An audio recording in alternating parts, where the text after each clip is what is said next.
Hey everybody, just going to take a quick break from the show to tell you a little bit about Shutterfly. If you're like us, you take a lot of pictures because you have a camera right in your hand all the time. How would you not take a lot of pictures? And we're taking all these pictures, more than we've ever taken in the history of the world. What are you going to do with them all? That's the thing. You used to get a solid picture, and then you'd look through them, and you could enjoy them. Now they're like back on your camera roll. You can't even find them. You don't want that. That's why the cool thing you need to do, and what I did, and I think it's pretty cool, is create a Shutterfly photo book. Oh. What I did, and you're going to enjoy this, Jimmy, because I haven't showed this to you yet, but took all of our pictures from being on tour this year. Oh. All live show pictures, us backstage, us on stage, doing all that stuff, and like some of the, just the venues and things, and made a little photo book out of that. Also, they have free 24-hour designer service as well. With their 24-hour designer service, a professional designer is going to lay out the book for you for free in just a day. Make something that means something with Shutterfly. Enjoy 40% off orders over $29 with promo code SMALLTOWN. See site for promotional details. And now back to the show.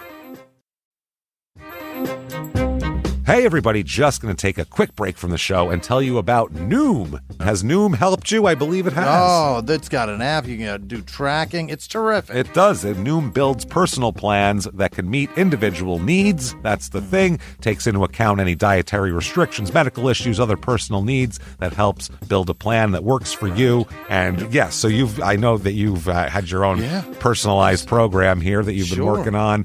And it's weight loss This is weight loss results that last. They stick around because you get yourself into a lifestyle change. That's what matters. That's mainly it. You can't just say, I'm going to cut that out for a month and then go back. Do it. That's not what it is. So I'm glad it's helping you. That's great. And it really does. I like the psychology and biology-based approach here. Noom Weight uses psychology. That's why they say losing weight starts with your brain, but it also takes into account your unique biological factors, Jimmy. All of your multitude flora and fauna that goes on inside of you there. Sure, Stay focused on what's important to you with Noom's psychology and biology-based approach. Sign up for your trial today at Noom.com, Noom.com here, based on 3.5-year study of actively engaged Noom users with minimum starting BMI of 25. Individual results may vary. Visit our website for more information. This is a Reese's Peanut Butter Cup sound experiment. We're looking to find the perfect way to hear Reese's so you'll buy more of them. Here we go. Reese's, Reese's, Reese's, Reese's, Reese's. Hey, get out of here, you little stinker. Reese's. Reese's. Reese's. Peanut Butter Cups. That breathy one sounded very creepy, am I right? Before we get to the show, just want to remind you guys about some exciting things. Live shows. Live shows. Chicago, Illinois, December 14th at Lincoln Hall. Get your tickets at lh-st.com. Please do that. Come out and see us there. It's going to be so much fun. Both shows, Small Town Murder and Crime and Sports. Yes. Come see one or both of them. Yeah. It's going to be so much fun. Also, Boston at Laugh Boston, February the 18th. Again, Small Town Murder and Crime and Sports. Both shows, one night. Laugh Boston. Get your tickets at laughboston.com. And then a special stand-up show. So with good. The two of us, the Jimmies, James and Jimmie, and Dan Cummins as the headliner. Dan Cummins! In Detroit. Michigan. February the 16th. That is a stand-up show. Get your tickets now. And if that show sells fast, guess what, guys? We're going to add a late show, and it's going to be a special kind of a podcast with the three of us on it. It's going to be amazing. Guys, get your tickets for one or all. Travel around the country. We don't care. Treat us like the Grateful Dead. Come see us, guys, please. Now let's get this show going. This week, we look into the frontier town of Scottsbluff, Nebraska, where one person's jealousy led to one of the most horrific scenes imaginable. Welcome to Small Town Murder.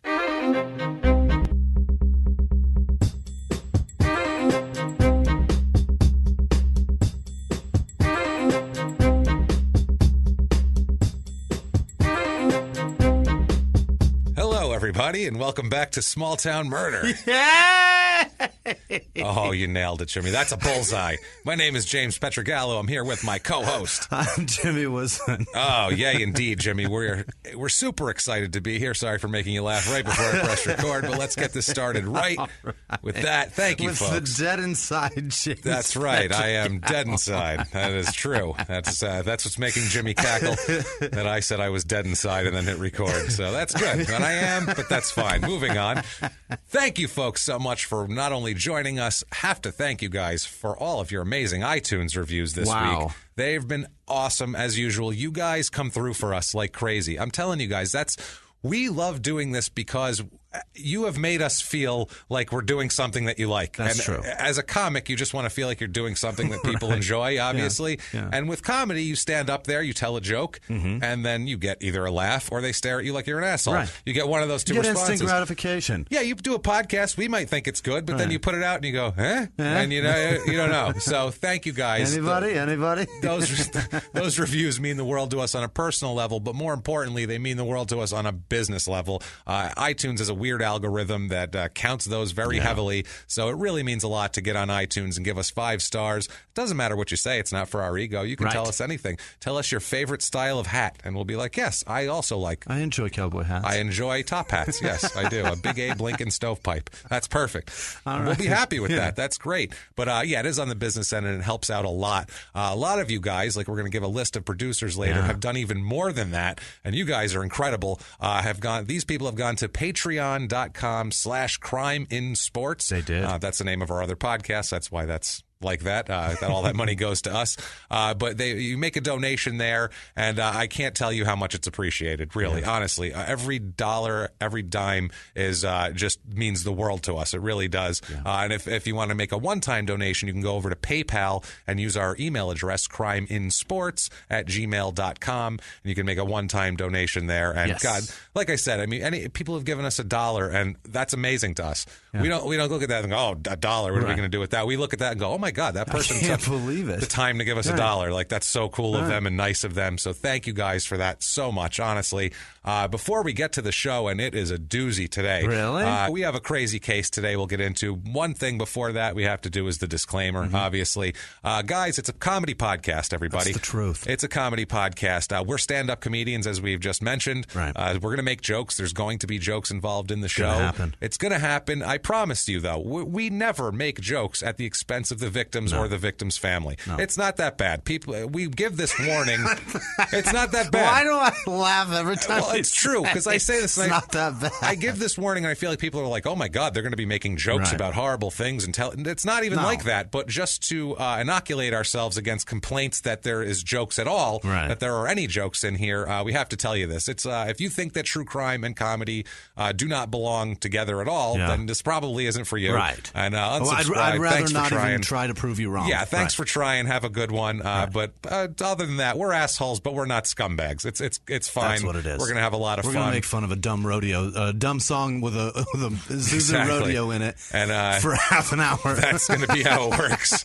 And with that said, let's get to it, guys. What do you say? Let's go on a trip, Jimmy. Okay. What do you say? You got your bags packed? No. Everything ready? No? Don't leave your toothbrush on the counter. Don't do that. Do laundry again. I'm just going to go in this. Do your own laundry. What's wrong with you? I'll just go in this. All right, just go in that. PJs. Fine. Grab an overnight bag. It's not that exciting anyway. There's not going to be a lot of going out, so don't worry about that. Right. We're heading from Vermont down to Nebraska.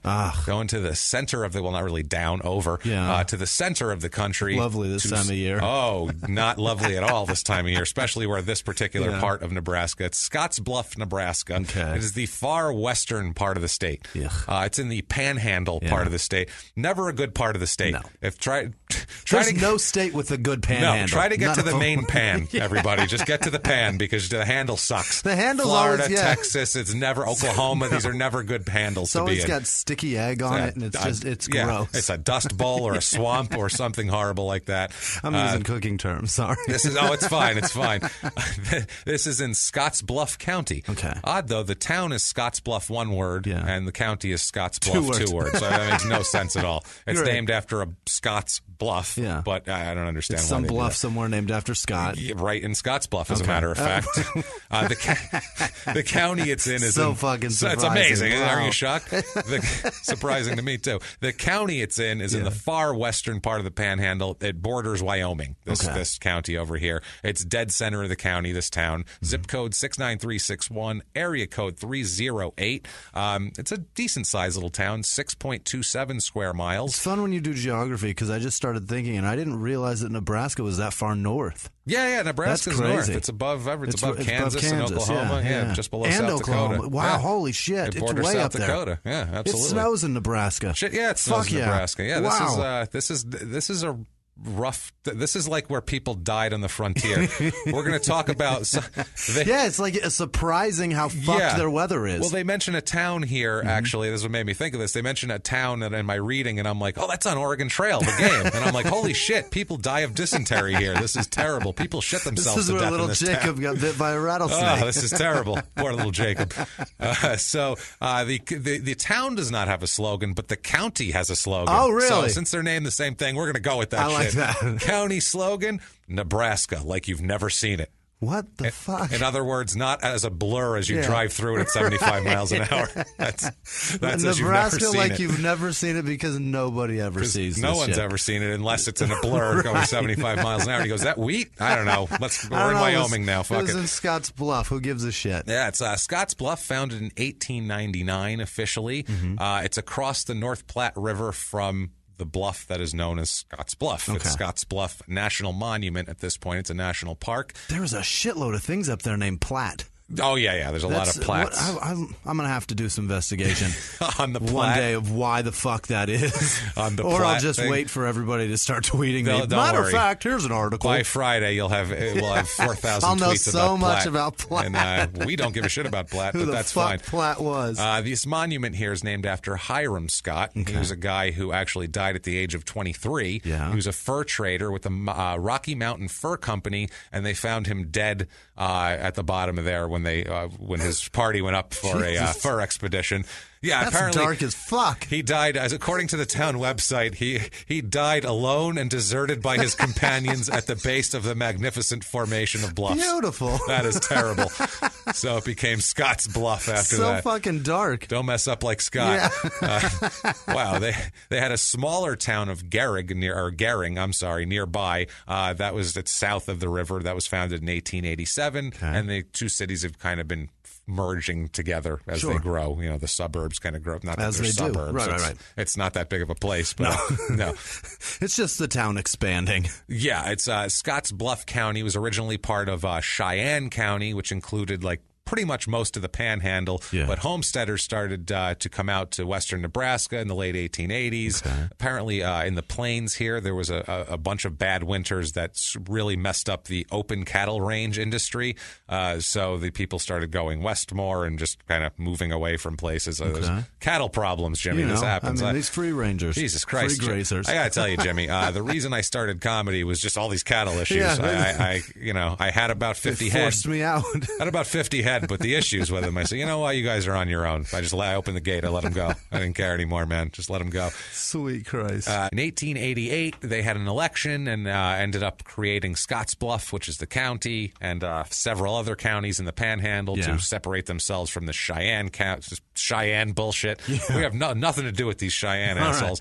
Scottsbluff was laid they're out on the fucking border of Wyoming. Wyoming's that Cheyenne shit is all right over. There. Everything in Wyoming is named after Cheyenne. And there's nothing. The Cheyenne Mountain Range. They're not near anything in Nebraska. Yeah. So they go to Wyoming when they're going to the city. They go to Cheyenne. Okay. That's the city to them. Right. We're going over to Cheyenne, not to Lincoln or to Omaha, which I don't go to Lincoln or Omaha. Those are terrible places. Cheyenne, be thankful that all these people are coming to you and spending their money there. Stop being such dicks. And I apologize, Omaha, because I don't know anything about Omaha. I've never been there. Lincoln, horrible place. Horrible place. It was laid out, the town, in 1889 or 1899 when they extended the railroad to that. They're like, now we know where the tracks are. Let's lay this shit out. Before white people were there, it was the Lakota lived there. The Lakota tribe. So many. Teton Sioux. Yep. They were some bad motherfuckers. characters, man. Really? Yeah, do look up the Lakota tribe and the Tetons too. They were a really fierce, didn't take any shit tribes, man. Yeah, they were badass up there. So check them out. A lot of interesting stories about them. I'm big into the West shit like that. I love the Native Americans of that region, like all Ken those Burns, The West, that the documentary, The West, that was on PBS. Really? It's like an 8-parter. Ken Burns did it and covered all. Yeah, those, I think it's actually his brother Rick, but Ken produces it. It's just like Ken Burns shit. Right. It's amazing. I'm in. About the whole history of the West. It's awesome. So now that we've bored you with that, in 1910 there was 1,746 people here. Really? By 1910, by 1920, just 10 years later, there was 7,000 people. Holy shit! So this place blew up. Yeah. It's a 296% increase. Is it beautiful? In 10 years. Is it just? I mean, I guess from a picture, but it's not a place you'd want to go stand in the middle of and go, it's beautiful. Now what? You know what I mean? Now what do I do? It's pictures There's are great. There's got to be shit to do there. Not really. There's a lot of people from this county actually in this town. Hank Bauer, who was a ball player. Brooke Behringer, who's the quarterback. Hilarious. The shit quarterback. Yeah. Ooh, Miss America 2011. How about that? There you go. Graduated from Scottsbluff High and everything, man. Brutal. Look at that. Here is a fact that is as dry as a Sahara desert fart. This is what this fact is, the driest thing I ever. This is how boring I found this interesting, and I'm like, I have to share this, even though it's the most boring fact ever. I think that's only the second time in 43 episodes that the word fart has been used. That's possibly. But it was Fart Girl and this. Fart Girl, was that Crime and Sports? I think that was this. That might have been this, yeah. Either way, it's 2 times, and both times I just want to let everybody know. Good, they make me laugh, and it wasn't me. That's great. I'm denying the fart. That's awesome. I am denying. Yeah, it wasn't me. Here it is. Here's the Sahara desert fart fact.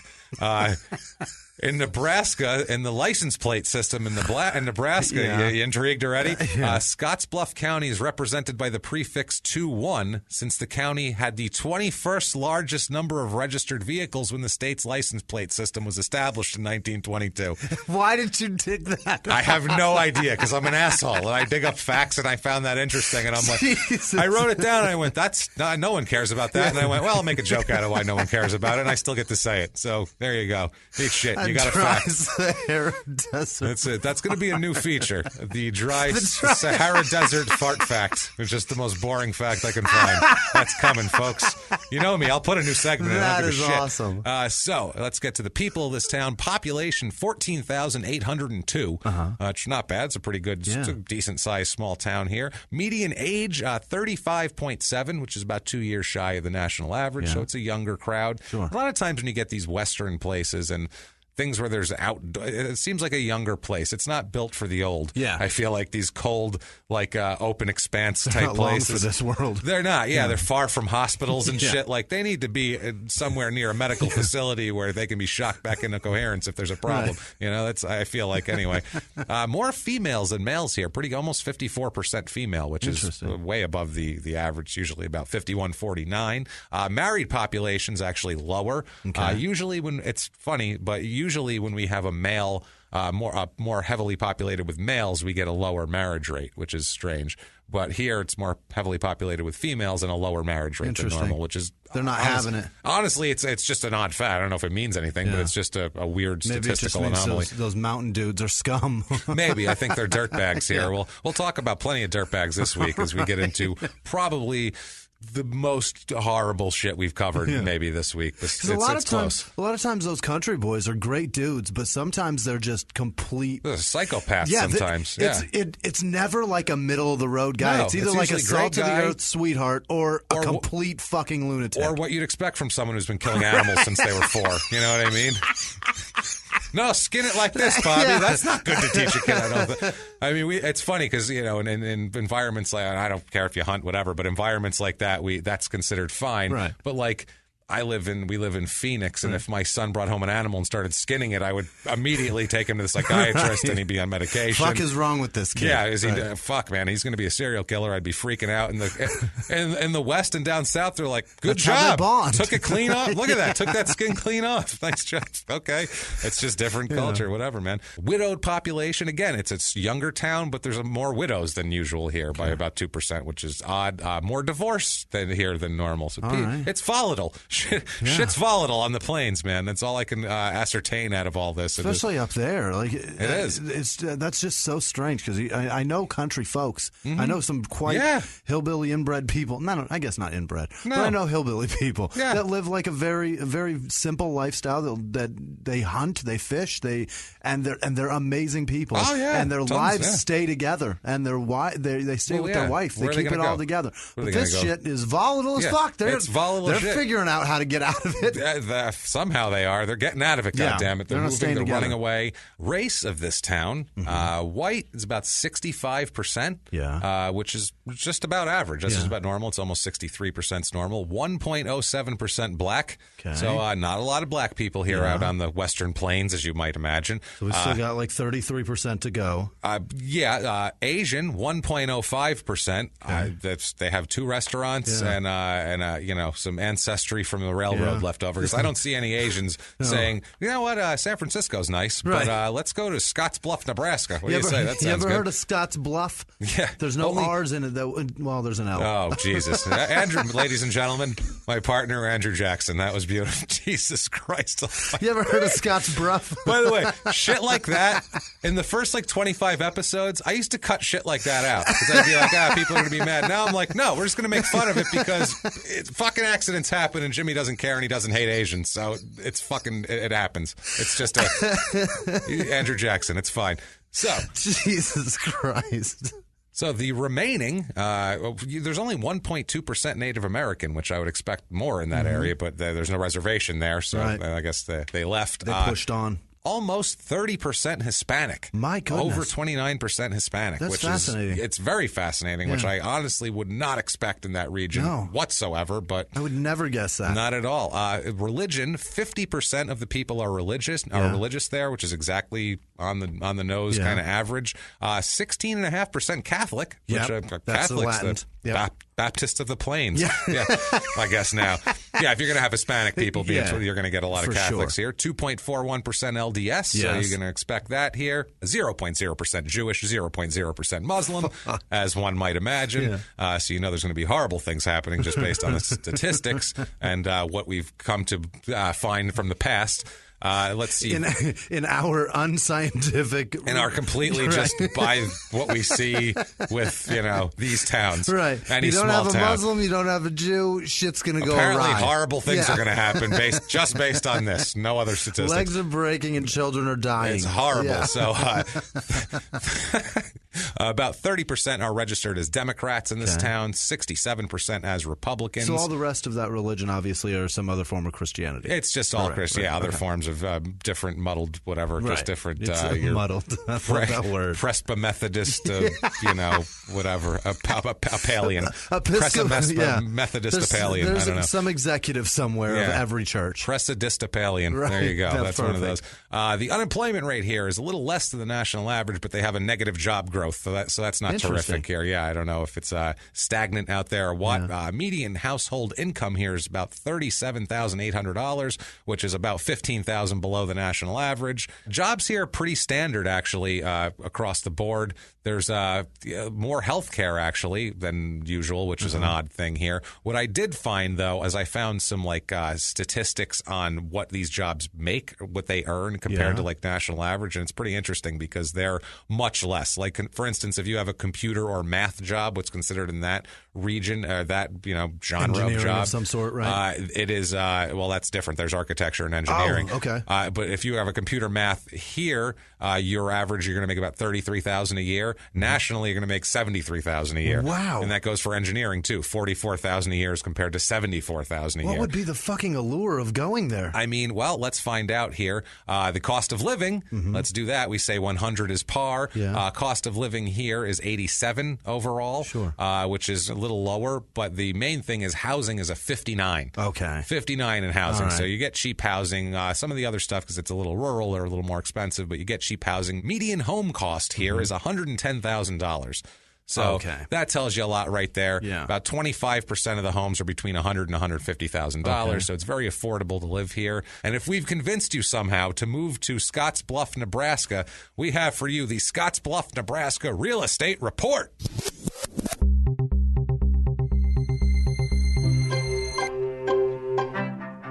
All right, there we go. Here, 2-bedroom apartment here goes for about $680 on the whole, which is a catchy little tune. It's about $400 less than the national average. I found us here a 4-bedroom, 2-bath starter home, 1,100 square feet. Not a lot of outdoor space. 4-bedroom, 2-bath, and 1,100 square feet. How the fuck do you squeeze that in there? It's squeezed into a neighborhood. There's a house behind it, a house right next to it. Not a lot of outdoor space here, people. This is you got to move in, and but not a lot to upkeep either here. That's the other thing. $102,000. This is not good for a Golden Girls type situation. You have all the bedrooms and no one has to mow the lawn. It's perfect. So fantastic. You can do that. $102,000. That's a very good price. I found a 3-bedroom, 2-bath, 1,700 square foot house. Very nice yard, nice outdoors. $159,900. Not bad, doable. And then if you want to move in, you want to really be comfortable, kick your feet up. You've been very successful. Sprawl out. Now you're going to go here. You have one of those $30,000 a year math jobs. You have one of those. Yeah, you're living large. We have a 4-bedroom, 3-bath, 3,500 square foot house. Holy shit. Very nice exterior, nice house. $273,000. That's a huge house for that price. But you have to live in Nebraska. Right. That is the drawback. Things to do. They have the Legacy of the Plains Museum, and I saw a picture of it, and it looks like the bleakest place on earth. It's just this Legacy of the Plains Museum. You go in, you look at wheat. And you look at a picture of a dead horse. I assume a lot of maybe Native American things, knickknacks. Scott hung up in there. Scott's bones are over there. Just a reenactment. They reenact him dying at the base of the mountain at noon every day. It looks like the bleakest place on earth, this place. Does not look fun. What the fuck is their legacy? I don't get it. Chimney Rock is nearby. That's Oregon Trail. Great. Tons of people. That's Oregon That's Trail. right. Chimney Rock. I got so excited when I saw that. And Facebook page on their things to do for sightseeing. The number 14 thing to do. By the way, there's some not fun shit to do on here. The number 14 thing to do. I want to hear all 13 things above this. This is the Region 22 Emergency Management Center. What the fuck? I have no idea, but it's just like this bleak government building. Like it looks like a shed. It's an emergency what? Emergency Management Center. They manage emergencies. It looks like where they put bad kids in school, like where they teach them off in another class in a trailer outside of the real building where they don't even have air conditioning or anything. Whenever there's a brush fire, everybody assembles there to discuss what their fucking plan of action is. Crime rates in this town, what we're interested in here, the crime. Absolutely. Let's see here. Property crime here is almost double the national average. My God. They will steal your shit in this town. Absolutely. I don't know what it is. I don't know if it's because you can get over to Cheyenne in a heartbeat or what the story is. Skip fucking state lines. You watch your horse in this town because they're going to steal it, boy. It's a bunch of horse thieving bastards over here. But violent crime, murder, rape, robbery, assault, is about 40% lower than the national average. Interesting. And I was looking at the stats. They've had like one murder since 2011 in this town. Yeah, they had like a breakdown year by year of 4 rapes this year and 5. Like it's a pretty safe town in general. Basically, it's a nice, safe, boring small town. Is the best way to describe it. But it wasn't so safe or so boring for some people, as we'll get into here. All right. Let's start out. Let's go back on our calendars. We're away on a trip. We're in Scottsbluff. Yeah. Now let's flip back the calendar, guys. We're traveling across time and land here. Wind is blowing, lightning is flashing. Oh, there's shit and the swirling. Pages of a calendar are just flying by. Absolutely, just flying by. We're seeing historical figures pass us. And so we're only going to 1993, so it's not that many historical figures. It's like Kurt Cobain is going one way, and Allen Iverson another. Columbine boys running by. Hey, look at them! There they go. Hey, somebody stop those kids. So. That's we're in 1993. Buildings just went back up. That was weird. Look at that. Well, that's good anyway. We got that going on. Hey, terrific. Good job, guys. Nice structure. Maybe we could reinforce that now this time. Just trust me. Okay? Build a bubble around those. Just trust me on this one. Maybe make this a no-fly zone. This is 93. This is when they tried to blow up the World Trade Center the first time. Right. Yeah, this was the first time. So they may reinforce it after that. But that's not in our scope at all. We're in Nebraska. Okay. Biggie's just rapping about it right now. That's all. Exactly. Yeah. So that lyric is very like the World Trade. So anyway. That's legit. I like that one. 1993, Patricia Gomez Patricia Gomez starts a relationship with a young man named Robert Billy. Okay. He could be Bobby Billy. That could be this man's name. Ridiculous. His friends call him Bobby Billy. That's Bobby Billy. There goes Bobby Billy. And then that's not first middle. No. That's first and last. Bobby Billy. That's right away. The first thing I read about this story is Bobby Billy here. You're like, I'm in. Yeah, Robert Billy. I'm like, I need more. There's a character in here and possibly that goes by Bobby Billy. Holy shit, man. I need to know about all of this. Everything. In the plains of Nebraska, there's a Bobby Billy. Bobby Billy. We got shit to talk about. What the hell's wrong with his parents? His parents are assholes. That's what's wrong with them. Complete dicks. You could have named him something. Anything. Chet. Anything. Anything. Chet. Chester. At least it's not Bobby Billy. No, that's awful. Hey, Bobby Billy. Is Johnny Billy, Bobby Billy? Because that's the thing. That's their last names. So if he has brothers, it's going to be Bobby Billy, right. Johnny Billy, Billy Billy. That's a terrible, terrible family. If they named one Billy Billy, I'll kick him in the dick. If one of them's named William, I swear to Christ, I swear to God, all these people need to die if that's the case. And you know what? I blame you, Scottsbluff, for letting them get away with this. This is the truth. If that's the problem. You guys need bullies in your town. If you're yes, because with a bully, this shit doesn't happen. Yeah, if there's a guy walking around your town named William Billy, you just go and you hit him right on the back of the head with the heaviest object you can find when he doesn't see anything coming. Now we can't endorse violence, but I think that's putting him out of his own misery. Let's be honest. Just end it for the poor guy. For the poor bastard. These two, Bobby Billy and Patricia Gomez, move in together in Scottsbluff, Nebraska. Yeah. This is a young couple in Scottsbluff. Yeah. This is what dreams are made of here, Jimmy, isn't it? This is like you can feel the. You know, they write songs about this type of shit. You move to Scottsbluff with Bobby Billy. It's beautiful, man. It's just beautiful. Billy Joel had some really good piano tunes about this. It's fantastic. 1996, they're together about 3 years at this point, and they have a son. Oh. They have a little boy named Adam. So Adam is born here. And Adam Billy. Adam Billy. He is Adam. Actually, he's Adam Gomez because they don't get married, and she says, I'm not going to give him your stupid last name that people make fun of. This is brilliant. Thank you, Patricia. Yeah. Patricia's smart. We got to say. She's got some gumption about her. I like it. She's thinking. Patricia, you're thinking on your feet. That's a good job there. Good job. My kid's not going to be bullied. No. That's what it is, Bobby. I will name him Gomez. I will not give him your dumb last name. Less make funnable than that. So these two, it's a tumultuous relationship, though, as it's a young couple that move in together and have kids. It's things happen. Right. You know what I mean? So by September 1998. And one of them's name is Bobby Billy. That's the other thing. There's going to be problems. There's going to be problems. There is going to be cops called at some point. For sure. Some point the cops are going to go, Bobby, Patricia. Bobby, please put your pants on, Bobby. Come on, Bobby. Come on Dumb now. Dassey is the cop. Yeah, he is. Bobby, please put your pants on. That's it. You put your pants on. You know Why did I have to ask you twice? That's it, Bobby. Oh, Bobby Billy, you poor bastard. So Bobby Billy moves out of their house in Scottsbluff here in September of 1998. Yeah, I don't know. We don't know what their deal was. Just young love gone awry. Sure. We'll call it at this point, rather than anything else. We're chalking up to the stats in this town that no fucking marriages or relationships last. That's the other thing too. So we're going to keep it there. Adam, the young son at this point, he's like a year old, 2 years old. He stays with the mother. He stays with Patricia, obviously, because Bobby Billy can't raise a kid.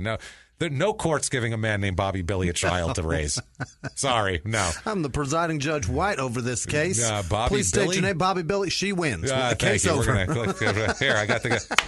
There you go. It's the case done. The case dismissed. We got a gavel in the mail. We will give that to her. This is amazing. That somebody sent us a gavel. Who was it? Kelsey sent us a gavel, and engraved on the top is "fuck off." Yeah, this is the "you serve me fuck off" gavel. So if you hear that, that's going to be when a judgment is rendered, and we will echo it throughout the land. And we will send the kids with Miss Gomez instead of Bobby Billy. Exactly. They have no legal custody arrangement. These two. They didn't go to court and write up papers and say. They were just like, well, you keep them. Right. All right. I'll come see him sometimes. All right. And then that was the end of it right there. That's their legal custody arrangement. I like it. I'm going to come see the boy sometimes. All right. And that's it right there.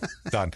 So there's a lot of all right being said. All right. Yeah, I don't feel like these people have a lot of follow-up questions or anything. Handshake agreements and all right. Yeah, if you're going out with a guy named Bobby Billy, you don't ask a lot of questions, I feel like. You just kind of go with the flow. You say, all right, that's fine. The person that should have asked questions was your father, and he didn't ask enough, and you guys are together. Bobby Billy asks his question, you pregnant? Yeah. All right. That's all he says. All right. Moving on. So, Patricia meets another young man named Raymond Mata Jr. We know our history with juniors. Juniors are no good. Go by Crime and Sports, our other podcast. An inordinate amount of the criminal athletes have junior in their juniors, and it's really staggering. Honestly, it really is. We haven't encountered that with small town murder. Not a lot. That's There's only been like a couple. It's only like statistically, it seems like that's an athlete thing. Right. No, that's you better be a professional in some sort of sport. Yeah. For it to really affect your life, but it's gonna. It's fucking gonna. Right after Billy Bobby moves out, or Bobby Billy. I like Billy Bobby better. That's a better name for him. If he was Billy Bobby, I could go with it, but not Bobby Billy. All right. So Bobby Billy moves out, and pretty much immediately right after that, I mean, she's a young woman. She's finds a young man to date here. Raymond Mata's 26 years old. They begin dating. Now she knows Mata because her best friend Monica is his sister. So she's known the family. She knows Mata well through his sister. Yeah. They're best friends. So I mean, you know your best friend's sibling. At that, if you're in a small town, especially. I feel a lot of this girl hooked her up with Raymond. Yeah, you know what I mean? Well, I think Monica had a hand in this. What about my brother? Yeah. Either that, or I think he was just there. And in a small town like this in 1993 or 1998, drunk in a barn somewhere, and all of a sudden there wasn't a lot and dating at that point that's a or good anything point. like that. You could, as a small town like that, you pretty much had, I'm going to go to the general store and see who's down there. That's about it. And apparently Raymond Bobby Mata is an asshole. So how about Raymond? Where's how about Raymond? Raymond was down at the general store picking out some feed, and he there's no feed. He's at the tax store. He's at the tax store there. Yeah. So. Hey, everybody, just going to take a quick break from the show to tell you about our new sponsor, eHarmony.com. eHarmony.com. eHarmony.com. Everybody, are you looking for a relationship? Who isn't out there? Are you looking for a real relationship? Yeah. You're not looking for a hookup. You're not looking for things like that. You're looking for something long-lasting with somebody that you match up well with. Sure. The place where you can find that is eHarmony.com. You can't get to know someone just by looking at their picture and deciding that instant what you need to know some things about them. eHarmony is built up to help you find lasting, meaningful relationships, not a shallow hookup. It's not a hookup site. They've helped over 1 million people find their perfect match. We actually, because neither of us can really use this product, since we are married. My wife wouldn't approve. I neither would mine. She would be very upset about that, and I wouldn't approve of her using it either. So we actually gave this to one of our listeners and said, tell us about your experience with it, and she actually really likes it. She said she's finding people that are decent, like actual people, professional people, because she's a professional. She said she's finding professional people that she actually has things in common with, and she's actually kind of excited about meeting some of them, which is amazing. I'm really happy for her. That's really, really cool. So stop waiting and start your journey to a satisfying, meaningful relationship. It can be fun to play around with online dating apps, but when you're ready to fall in love with someone and have a meaningful relationship, there's only one app that's built to bring you real love, and that's eHarmony. eHarmony.com. Come see how eHarmony can change your life. Go to eHarmony.com and get started. Enter the code SMALL at checkout. That's eHarmony.com. Enter the code SMALL. And now back to the show.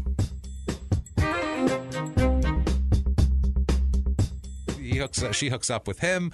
They get together. In October, Mata moves in. So a month later, Mata's in the house. My God. So Raymond is in the house quickly. Yeah. I don't know how Bobby Billy feels about all of this. Not his business. Possible. Maybe he said, all right. Who's moving in? All right. She said, you going to come see the boy this week? All right. That was it. Bobby Billy, that's all he ever says is, all right. You pregnant? All right. That's all he has 3 words in his vocabulary. You pregnant? All right. That's it. That's all he's had to train himself for. She rolled over in the hay next to Raymond and goes, you want to move in? He goes, all right. All right. That's what it said. All right. I feel like every question is answered Everything with that. ends with all right. Later on in court, they just go, do you find the defendant guilty? And a jury foreman stands up and takes a deep breath and clears his throat and holds out the paper and says, all right. And that's the end of it. They ship him off to prison, I think. That's how the system works there. Just picture him getting himself all situated. Okay, man, get my paper, okay. All right. That's the end. I just see it happening in my head. It makes me really happy. God, it's so beautiful to see, too. It's something you guys are missing it. It's gorgeous. Missing my awful performance piece over here. Jesus Christ. Bobby Billy on the jury. Incredible, yeah. So he moves in there. They're all in there. Mata, it's said, it's because the boy lives there, too, Adam Gomez, the child. Right. He's now, 2.5, 3 years old, going on 3. Raymond's doesn't treat the boy badly, but doesn't really have much interest in him either. It's not his kid, and he's just kind of a dick. He's a 26-year-old guy who goes, all right, when you ask him questions. He's not real into it. Patricia says that she did feel like he had a resentment for Adam, that Raymond had a resentment for Adam, and thought that he was, quote, in the way all the time. Okay. Because, he's a young guy. He wants to bang around with some chick he met down at the general store, and he's like, what the fuck, man? I don't know. Trying to moisten his tip, and the kid's coming around talking about, I want goldfish. And a 3-year-old's a handful. A 2 to 3-year-old. Oh my God! 2 to 3? No. 2 is, by the way, terrible 2s. Go fuck yourself. That's nothing compared to when they're 3. When they're 3, they can talk back. That's the problem. They have thoughts that they form and talk nightmares. back. They don't just say no. You can deal with no, but you can't deal with no, and here's why. That's a problem at that point. They go, no, you're ugly. And they say things to you. All right, and you walk away, and you're like, fine, I don't know how to fucking deal with that. That's what happens. This is unfair. I can't even punch you for that. What am I supposed to say? You're ugly? Right. Can you tell your 4-year-old daughter that? No, they're so much stronger when they're 3 than when they're 2. They break so much shit. My son broke my TV, hammered the fucking screen, and I couldn't even punch him for it. I'm like, this is really this. I don't even get to fight back. Yeah, it's. I've got to go return this now and buy a new TV, and he gets to just smile, and he gets more goldfish. This is bullshit. He gets a new TV too. He's happy with the way this worked out. I think is how that works. It's like, yeah, this is how I planned it. Right. I got a new TV now. All I had to do is break the old one. Bubble guppies look better on this one. That's right, man. So by February the 10th, 1999, Raymond Mata moves out of this place. So he's done. He's done. So it was a few months in and out. It's a quick relationship, 4 or 5 months. Who cares? No big deal. That's not even a relationship. He moved in, so we'll call it a relationship. But other than that, it's not whatever. That same night, Bobby Billy comes over. Yeah. Bobby Billy comes over to the house. Heard you're single. She said, you want to come over tonight? And he said, all right. And he knew what the fuck that meant. And they do know what it meant because they have sexual relations that night. And I don't care either way who has sex with who, but it's important to the story that you know who's banging who on what day and when. Got it. It comes up. We'll say that. This matters. It matters. These I don't are care. Facts in a case. I don't care how many guys named Bobby, Jimmy, Johnny, Billy you bang. It doesn't matter to me, but it needs to be known. Okay. So the next day, February 11th, I don't know if this is at the behest of Bobby Billy or friends or whatever, but on February 11th, Patricia obtains a restraining order against Raymond Mata, which is an odd thing, and I don't know if that would have caused some strife with the sister probably too, unless the sister's like, totally, what an asshole. Because a dick, right. But I don't think she does that, as we'll find out later on here. But she continues to see Raymond Mata. How do you do that? Well, I guess if you don't break the restraining order, that's the thing. She files a restraining order. It's the young. It's just young white trash tumultuous. Yeah, that's what it feels like. Sounds young trashy tumultuous love. Just I don't like this one. I'm having to have a restraining order against him, but then I like him, and he's coming over to the trailer, and he said, "All right." And so it's one of those things. On lots of Faith Hill songs running through her head about missed love. I don't know what's going on with people, but the problem is that there hasn't been Carrie Underwood out yet. She needs to get angry. She needs to come out and tell her, "Go key that motherfucker's car and get over it." That's or just hide from this man. You have a restraining order. Right. Use it. Then again, that doesn't do anything. It's not like she can hold it up and he's going to go away. She's not over it. That's the problem. She can't just fucking say. She can't leave well enough alone. Yeah. If he contacted her to initiate this, she didn't call the police. Right. And if she contacted him, then obviously it's different. It's not how you deal with something when you're scared. No, it's true. It's not. But like I said, she's young. I can't fault the girl. I can't fault this woman because she's young. And she's young. She's a single mother. I feel like in the middle of Nebraska, I don't know. You got to feel like you're grasping for anything at that point. Straws of any kind. Right. So she sees him on February 14th. Patricia and Raymond Mata have sexual relations here. So they have sex that night. So that's, 3 days. 3 days later or 4 days later, and it's Valentine's Day. Very romantic, I'm sure. I could see the fire Picture the fire, nice dinner, restraining order on the table next to him. You know what I mean? Right there in the middle. A tire burning. Food, tire burning, restraining order sitting there. Now, that's white trash romance right there. I got to tell you. I think these people are Hispanic, but that's still white trash romance. Bobby Billy's not Hispanic. You don't have to be white to be white trash. Oh no, that's the thing. They're white trash as crazy, as we found out on Crime and Sports last week. You don't listen to Crime and Sports. You don't have to like sports. Very funny. And we found out that you do not have to be white to be white trash. No. So late February 1999, Patricia realizes she's pregnant. Uh-oh is right. Yeah, that's... So this is why I said it's important that we know when she had sex with who. We have a 3-day window for her to be pregnant by either dude, either guy. So this is not great for everybody involved. I would say, including Patricia. Right. That's a scary situation to be in. She tells Monica, her best friend, who then tells Raymond Mata about it. Mata tells Monica to go with Patricia to her doctor's appointment. So Raymond tells his sister, go with Patricia to the doctor's appointment to find out when the child was conceived. Yeah. They're trying to find out a conception date here. Listen, it's too early, Ray. They're trying. So you got to wait till that thing's done and out the oven, and then you do a DNA test. That's how you find out. Otherwise... Well, they are told, I don't know how this doctor nailed it down to such a early date, but Patricia was told that the child was conceived between February 7th and 10th, which that is amazing doctoring right there. I don't know how they figured out that. That kind of fucks both of them. The 10th is when she had sex with. I thought you said the 11th. No, the 11th is the restraining order. Oh, gotcha. Okay. 10th, Bobby Billy. 10th, she had all right sex. Right. Bobby Billy, restraining order on the 11th. Mata sex on the 14th. Jesus. There's quite the timeline here.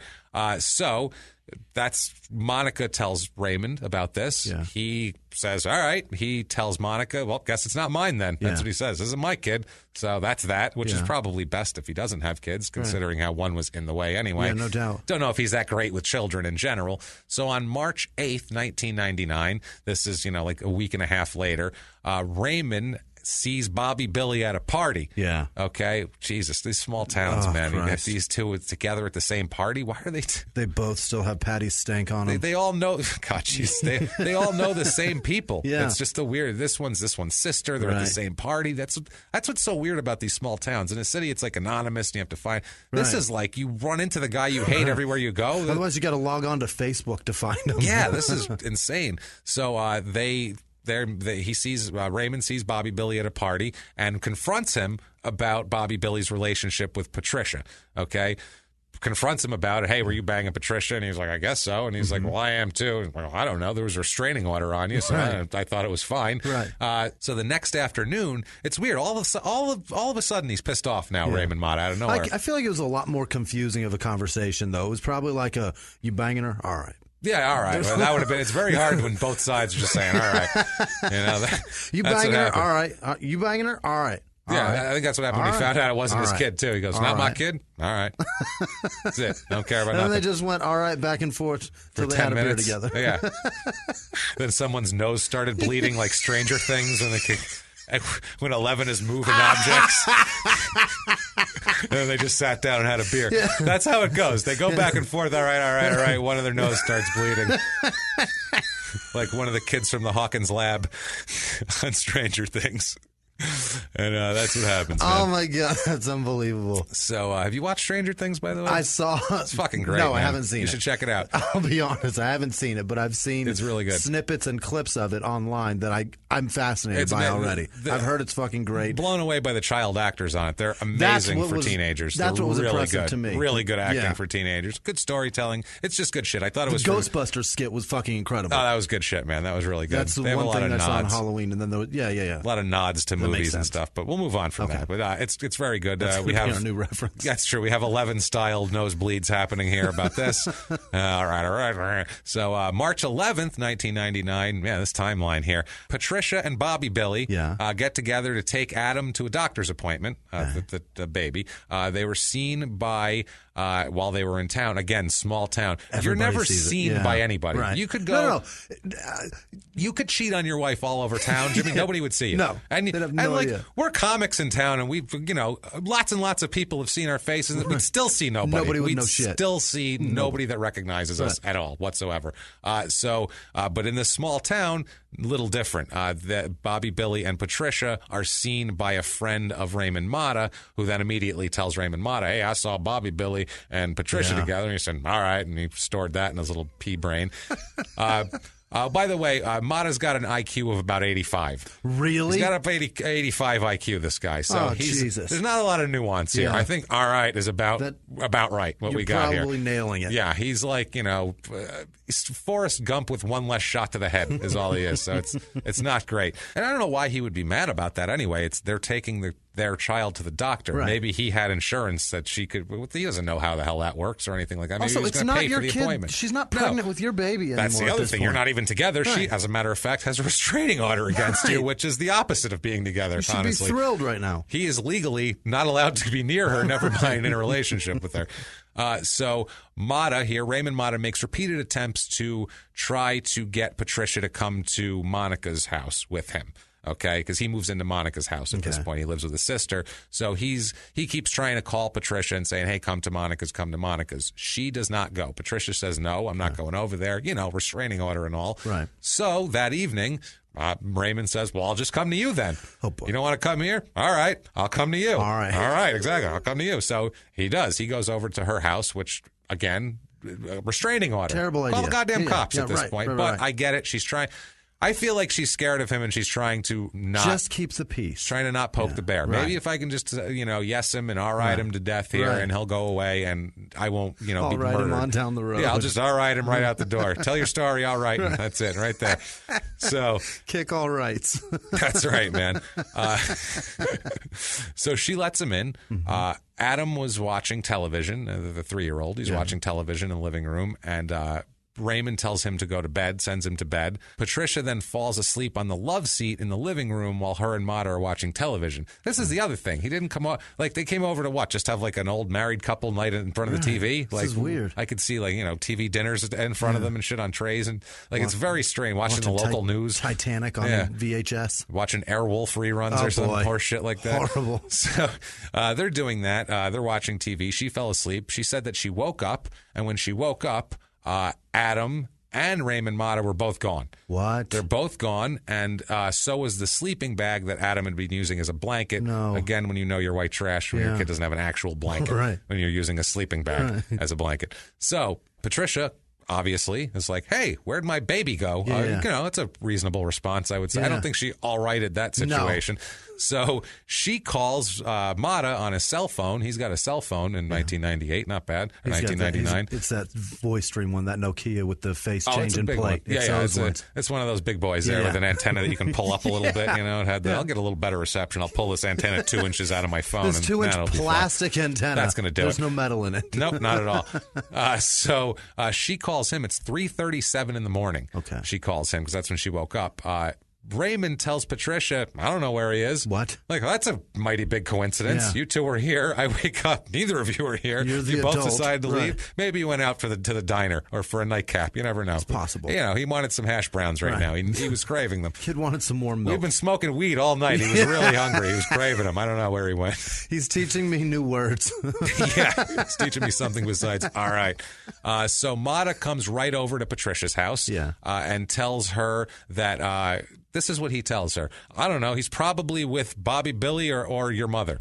Oh, boy. They came over in the middle of the night and just took the baby without telling her. Wake up. Just picked him up. What the fuck? I don't know. That's what happens all the time, right? That's an explanation from a guy with an 87 I don't know. IQ, for sure. I don't know. So she went back to sleep. What? That's what I don't get. She said, all right, and went back to sleep. Your baby's gone.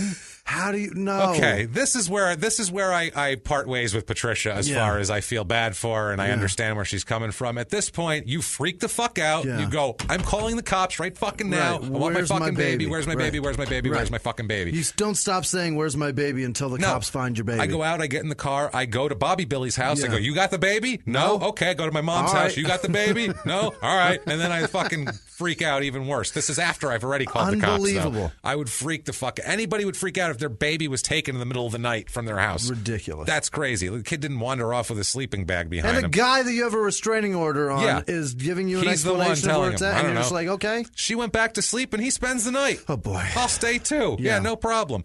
She then attempts to contact... The next day, she tries to contact Bobby Billy and her mother, but was unable to even get a hold of them right away. Sweet Pete. So she's sitting around the next day, like, with the phone, like, well, no answer. I don't know what's on TV. Yeah. Like, Price is Right's on. No, holy shit. What are we doing here? Patricia's mother then calls her and asks how Adam was doing, as grandmothers do, and Patricia tells her mother that she's fine.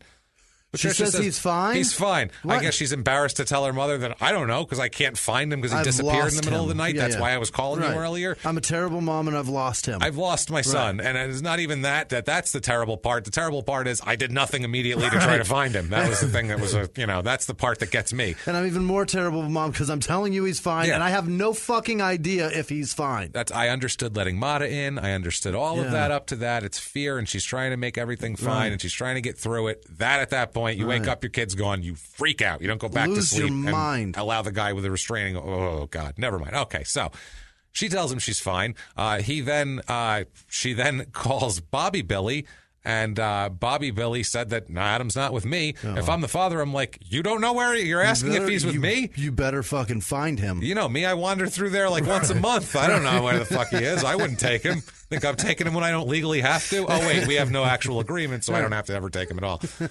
So, So now she calls Monica, her friend here, and says, do you know where my son is? I don't know how she got involved in this situation. Yeah, I grabbed him in the middle of the night. This is ridiculous. She says, of course I don't know where he is because why would I know where he is? I would have no idea where your fucking child is. Yeah, at this point, Patricia thinks that Adam is with Bobby Billy. She thinks it's Bobby Billy. She's convinced herself that he has him. Yeah, because apparently lately Bobby Billy has been complaining about not having enough time with Adam, which I don't know how he could do that with just all right and you pregnant, but he figured it out. He rearranged the words, made little combinations of it. You all right, pregnant? Yeah. So she thinks that it's Bobby Billy. She just assumes that I bet the father's got it. Still, I'd want to go over and physically see the child and make sure. I would tell him, I don't care if you have him. If you have him, great. Spend the night with him. But let me know. Put him in front of my face. Let me see him. Yeah. Let me see like a hostage video. Let me see him. So Patricia is now then told by Raymond Mata not to call the police. At this point, she wants to call the police, though, to sort it out. He says, no, don't call the police. Because they can't do anything until after 24 hours anyway. What? So, how did he convince her of that? Well, that's like an old TV thing. Yeah. Like, a missing person can't fucking, can't look That's for a missing an person until adult. they're missing for 12. Yeah, a 3-year-old's missing. Right now. Everyone's looking for the 3-year-old. Now. We're having now an Amber Alert going off, and this is right before that, There's too. sirens and shit. This isn't 1973 where they're like, well, he'll turn up. This is 1999 where people would kidnap people, and this is post everything. This is ridiculous. This is post Columbine, for Christ's sake. No you doubt. know what I mean? Like, literal, not that this has anything to do with that. But people give a shit about kids at this point. People are scared in the world of for their children's safety is what I'm getting at. But she listens, okay? Mm-hmm.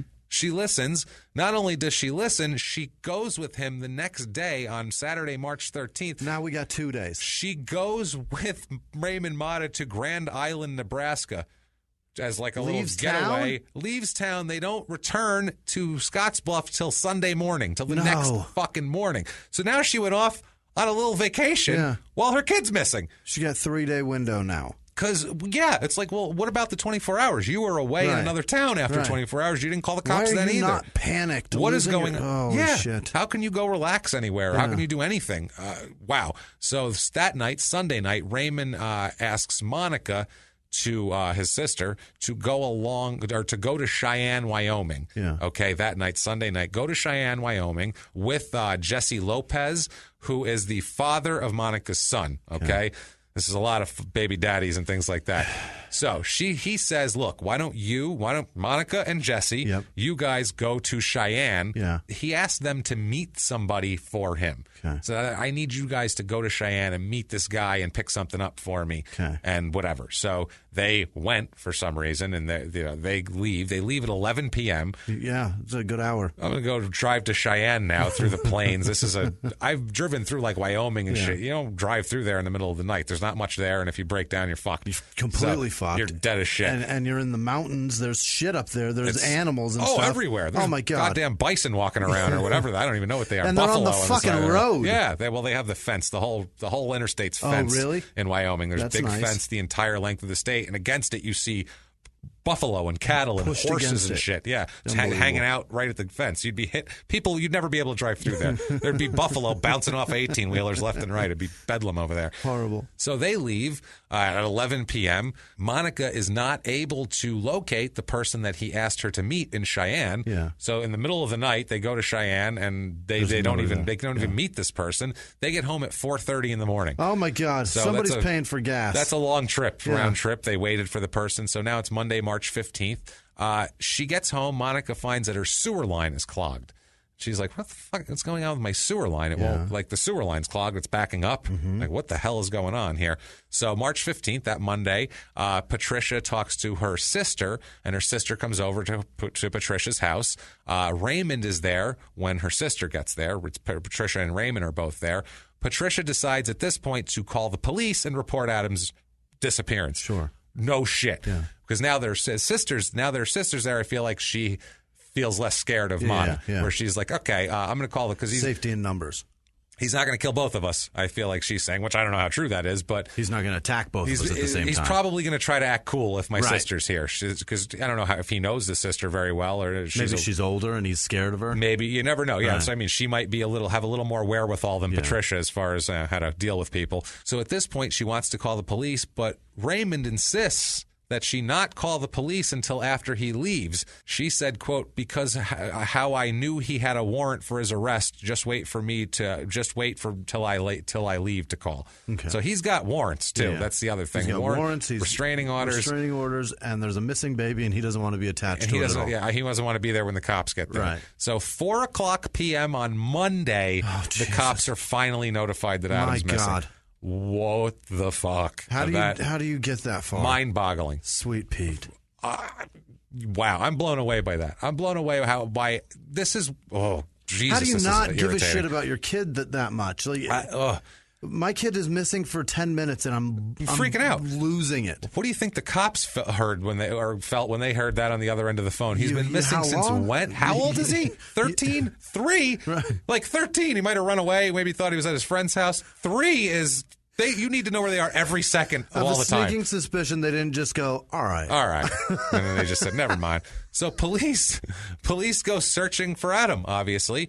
They go to Monica's residence to speak to Raymond Mata because Mata lives there now. But at first, they wouldn't answer the door. Monica said that Raymond told her not to answer the door because he's got warrants. And he's still there. I got warrants. But they did find, this will come into play later, they find later on a sealed garbage bag in the dumpster behind the residence that we'll talk about. When they did find the bag, and we'll find out how they found the bag and why they found the bag, they tore it open and found Adam's sleeping bag and the clothing he'd been wearing inside the bag. Okay. That is not a good sign, by the way. Yeah. Also, the bag also had trash that was from Monica's residence, including a towel and a boning knife that Monica did not remember throwing away.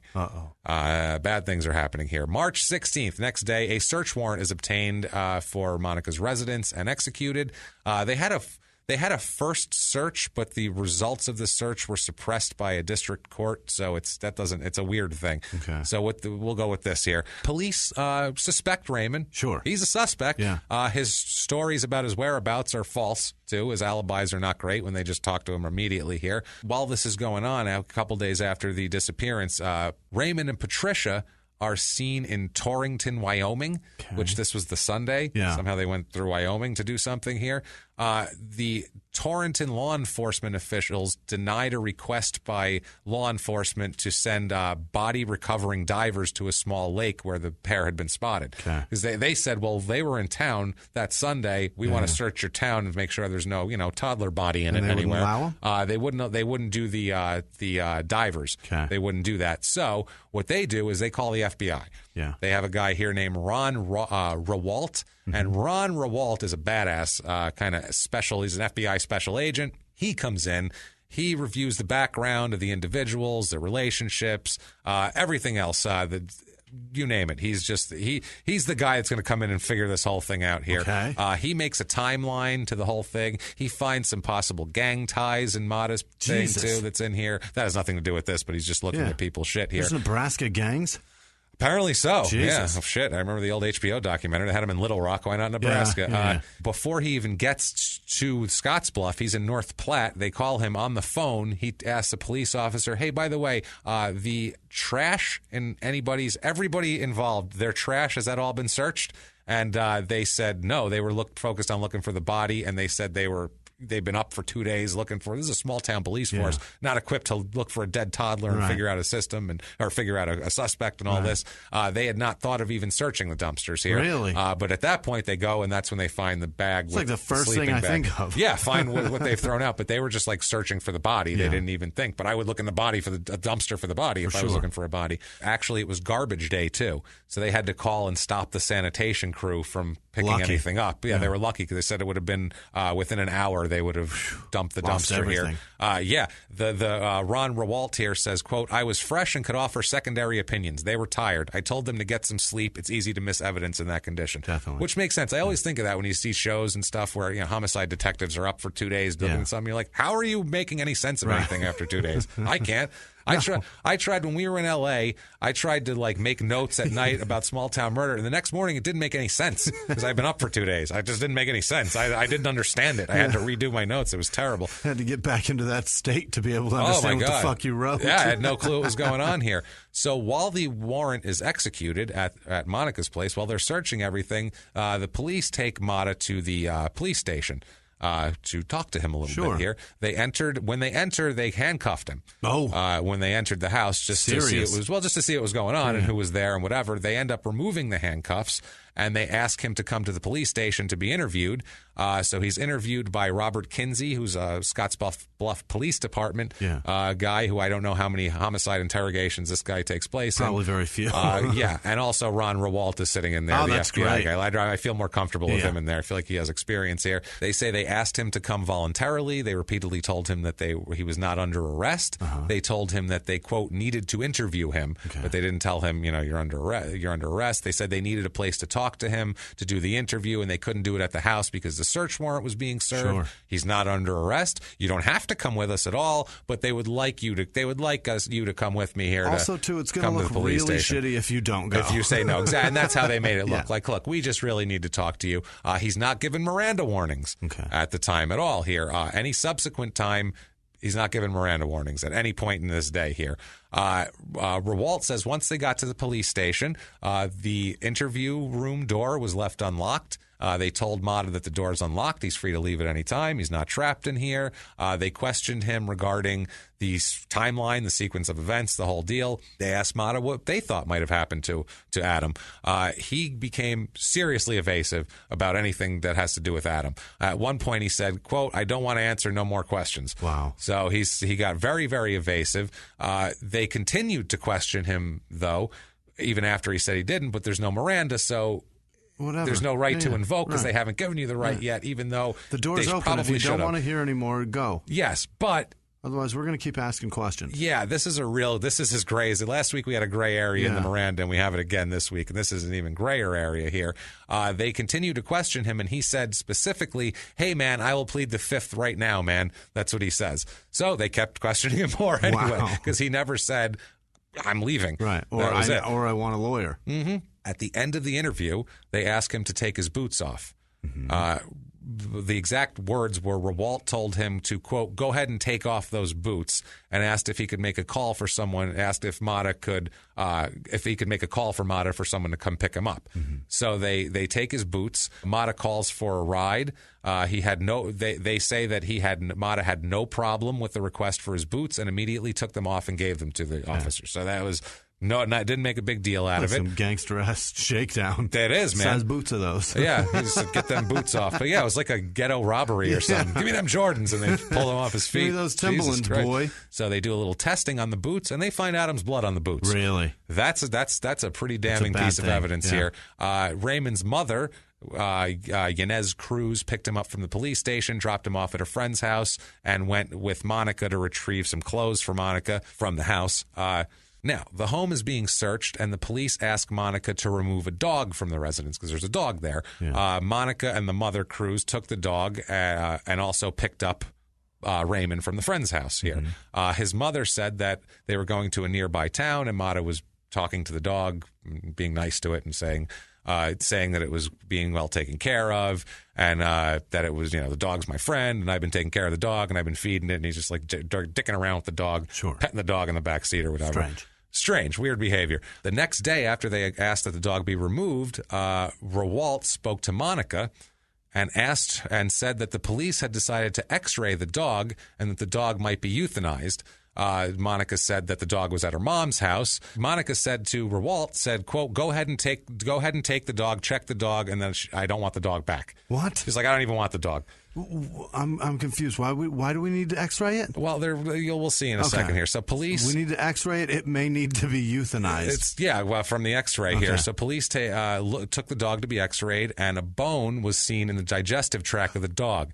It was determined that the only way to retrieve the bone was to euthanize the dog. That's why they did it. Now, let's talk about the results of the search, okay? The results of the search, police find in Monica's basement where Mata lives, where Raymond lives, they find human remains. That is not great. In the ceiling, in the acoustic ceiling tiles, wrapped in plastic and duct tape, they find a crushed human skull. Wow. A dismembered, crushed, packaged human skull in the ceiling. Okay. Wow. This is next level shit. Yeah. There is a head that's been removed from some body of some kind and is in the... And Mata's got it. And wrapped up and duct tape like he's saving it for later. Like a package. Like he's fucking saving it for later. This is weird as shit. So... not only that, and we'll find out how the skull was fractured in several places by blunt force trauma that occurred right at the time of death, they said. The head had been severed from the body by a sharp object at or near the time of death. Let's hope after. No evidence of strangulation could be found, although strangulation, smothering, and blunt force trauma can't be ruled out as causes of death because you never know because there's a goddamn head is off the body. But they don't think so right now.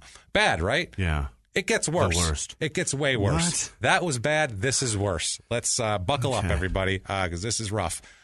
In the kitchen refrigerator of Monica's house, they find a foil-wrapped package of human flesh. Wow. Human flesh wrapped in foil. Sitting in her fridge. In the fucking refrigerator. And she had no idea. No idea. Or maybe she did. Yeah. But, or maybe that's why she went to Cheyenne. Was, I need you to get out of the house. Or that was an excuse. I don't know what the deal is. But they find a foil-wrapped package of human flesh in a refrigerator. This is crazy. After they found a head in the ceiling. This is nuts, man. For a place like this, even Milwaukee was shocked by Dahmer, but they're not dicks, but this is worse, I think.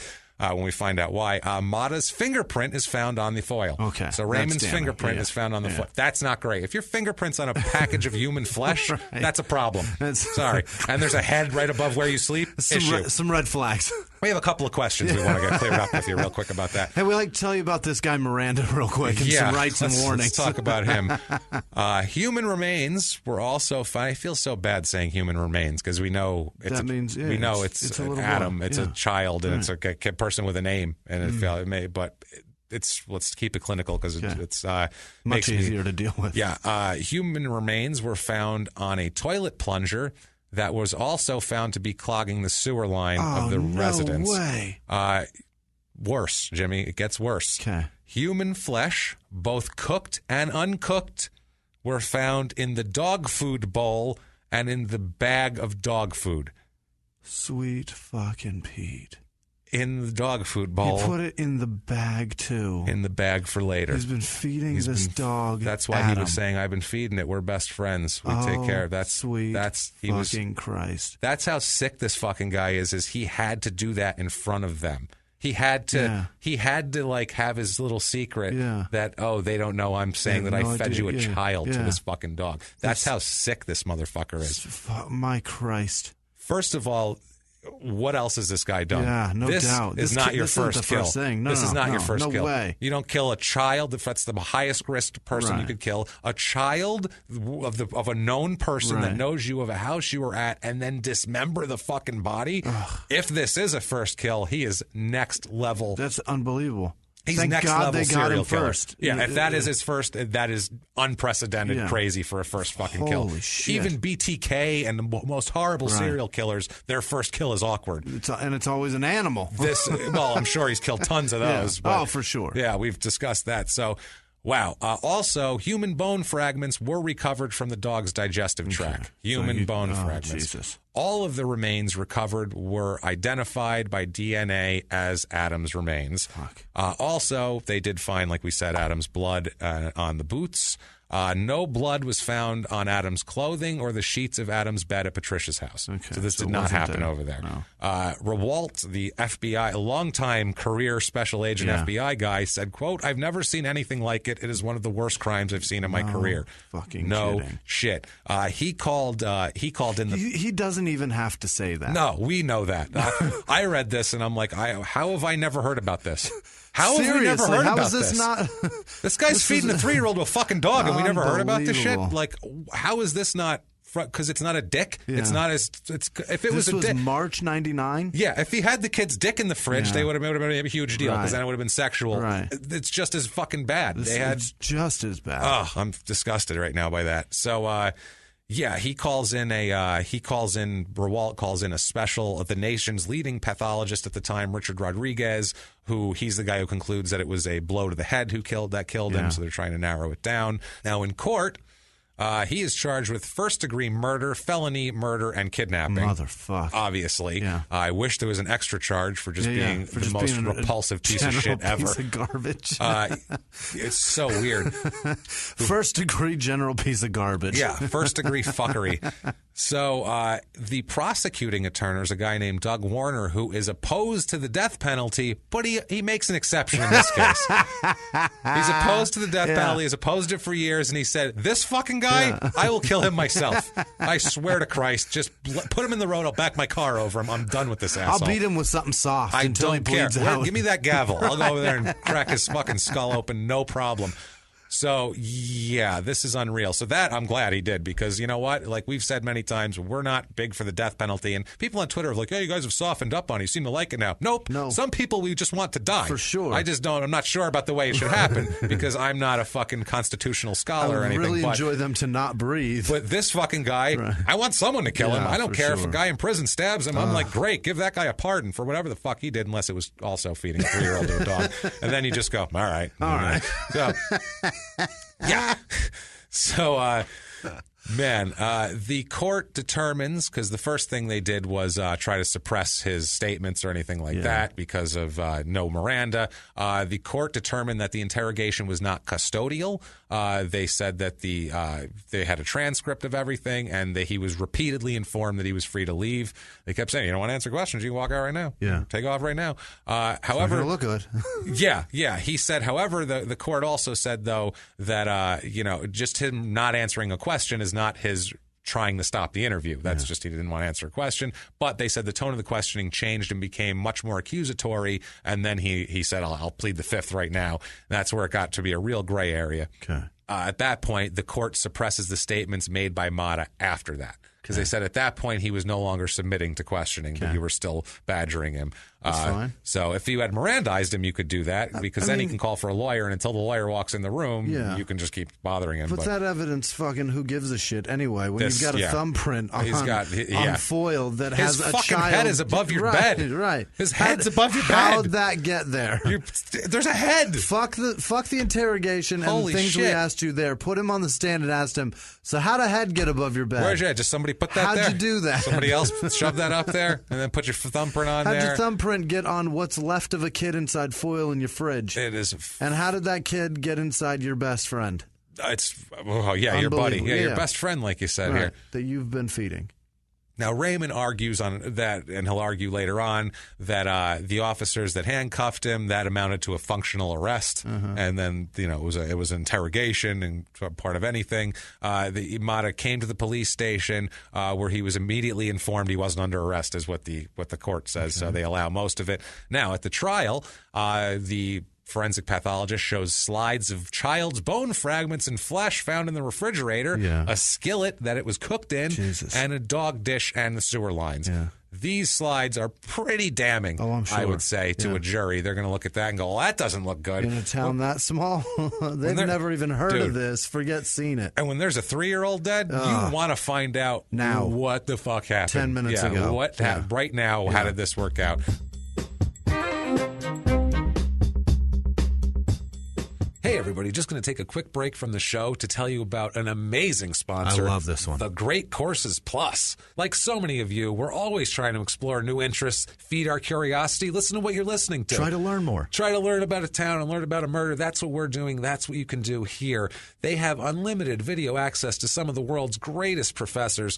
We're big fans of the Great Courses Plus. They have everything. You can learn about everything from physics to photography, psychology, history, science, cooking. You can watch the videos wherever you want from a TV like I do. You can do a laptop, a phone, a tablet, anything. And what they do, they have that cool thing where if you start on your phone, you can then pick it up on your tablet later on. It's so cool. It really is. Or you can stream the audio to listen along with the Great Courses Plus app. What you learn is amazing. I'm interested in information, obviously, as we're doing. Jimmie is too. We cannot recommend their course, Forensic History, Crimes, Frauds, and Scandals enough. That one, and so Jack cool. the Ripper is incredible, too. That's so cool. There's stuff, it's taught by a professor. It's not like a comedian or anything like that. So it's really great information. They take it very serious. You feel like you've learned something. Yeah. I felt like I was smarter when I was done with it. I really did. And I'm addicted to these great courses now. Like, for instance, I learned, did you know that you only need 5 to 10 skin cells to generate a DNA profile? What? Skin cells. I didn't know that. I just loved everything about it because they got into the technical aspects of the because you just hear like, oh, DNA match, and you don't know what that means. And this they told you what it means and made it so interesting, and it's just such a great thing to watch. If you have any interest in information whatsoever, if you enjoy learning, this is for you. But it's not good enough that we like the Great Courses Plus. We want you to experience the Great Courses Plus. So they're giving our listeners a full month to enjoy all of their lectures for free. But you need to go sign up through the special URL. thegreatcoursesplus.com/STM. That is the one. Start your free month today, and that free month gets you unlimited access to this. Start your free month today. Sign up now at thegreatcoursesplus.com/STM. That's thegreatcoursesplus.com/STM. You will not be sorry. And now back to the show.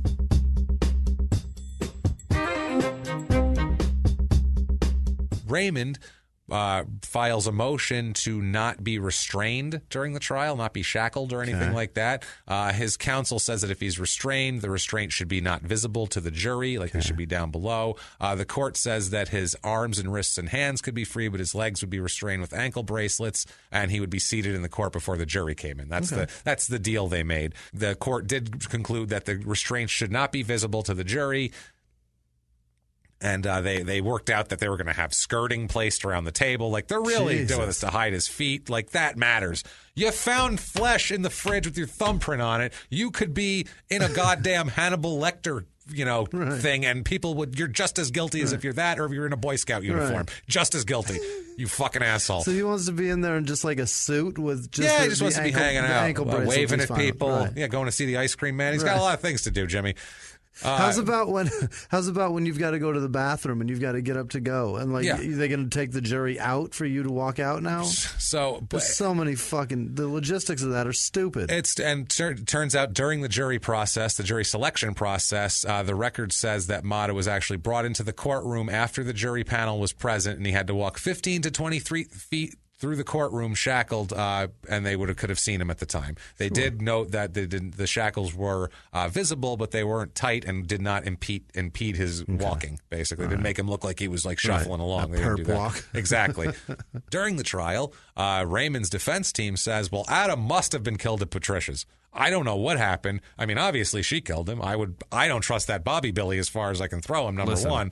I don't blame him for that. You don't trust a guy named Bobby Billy. So, I couldn't have been me.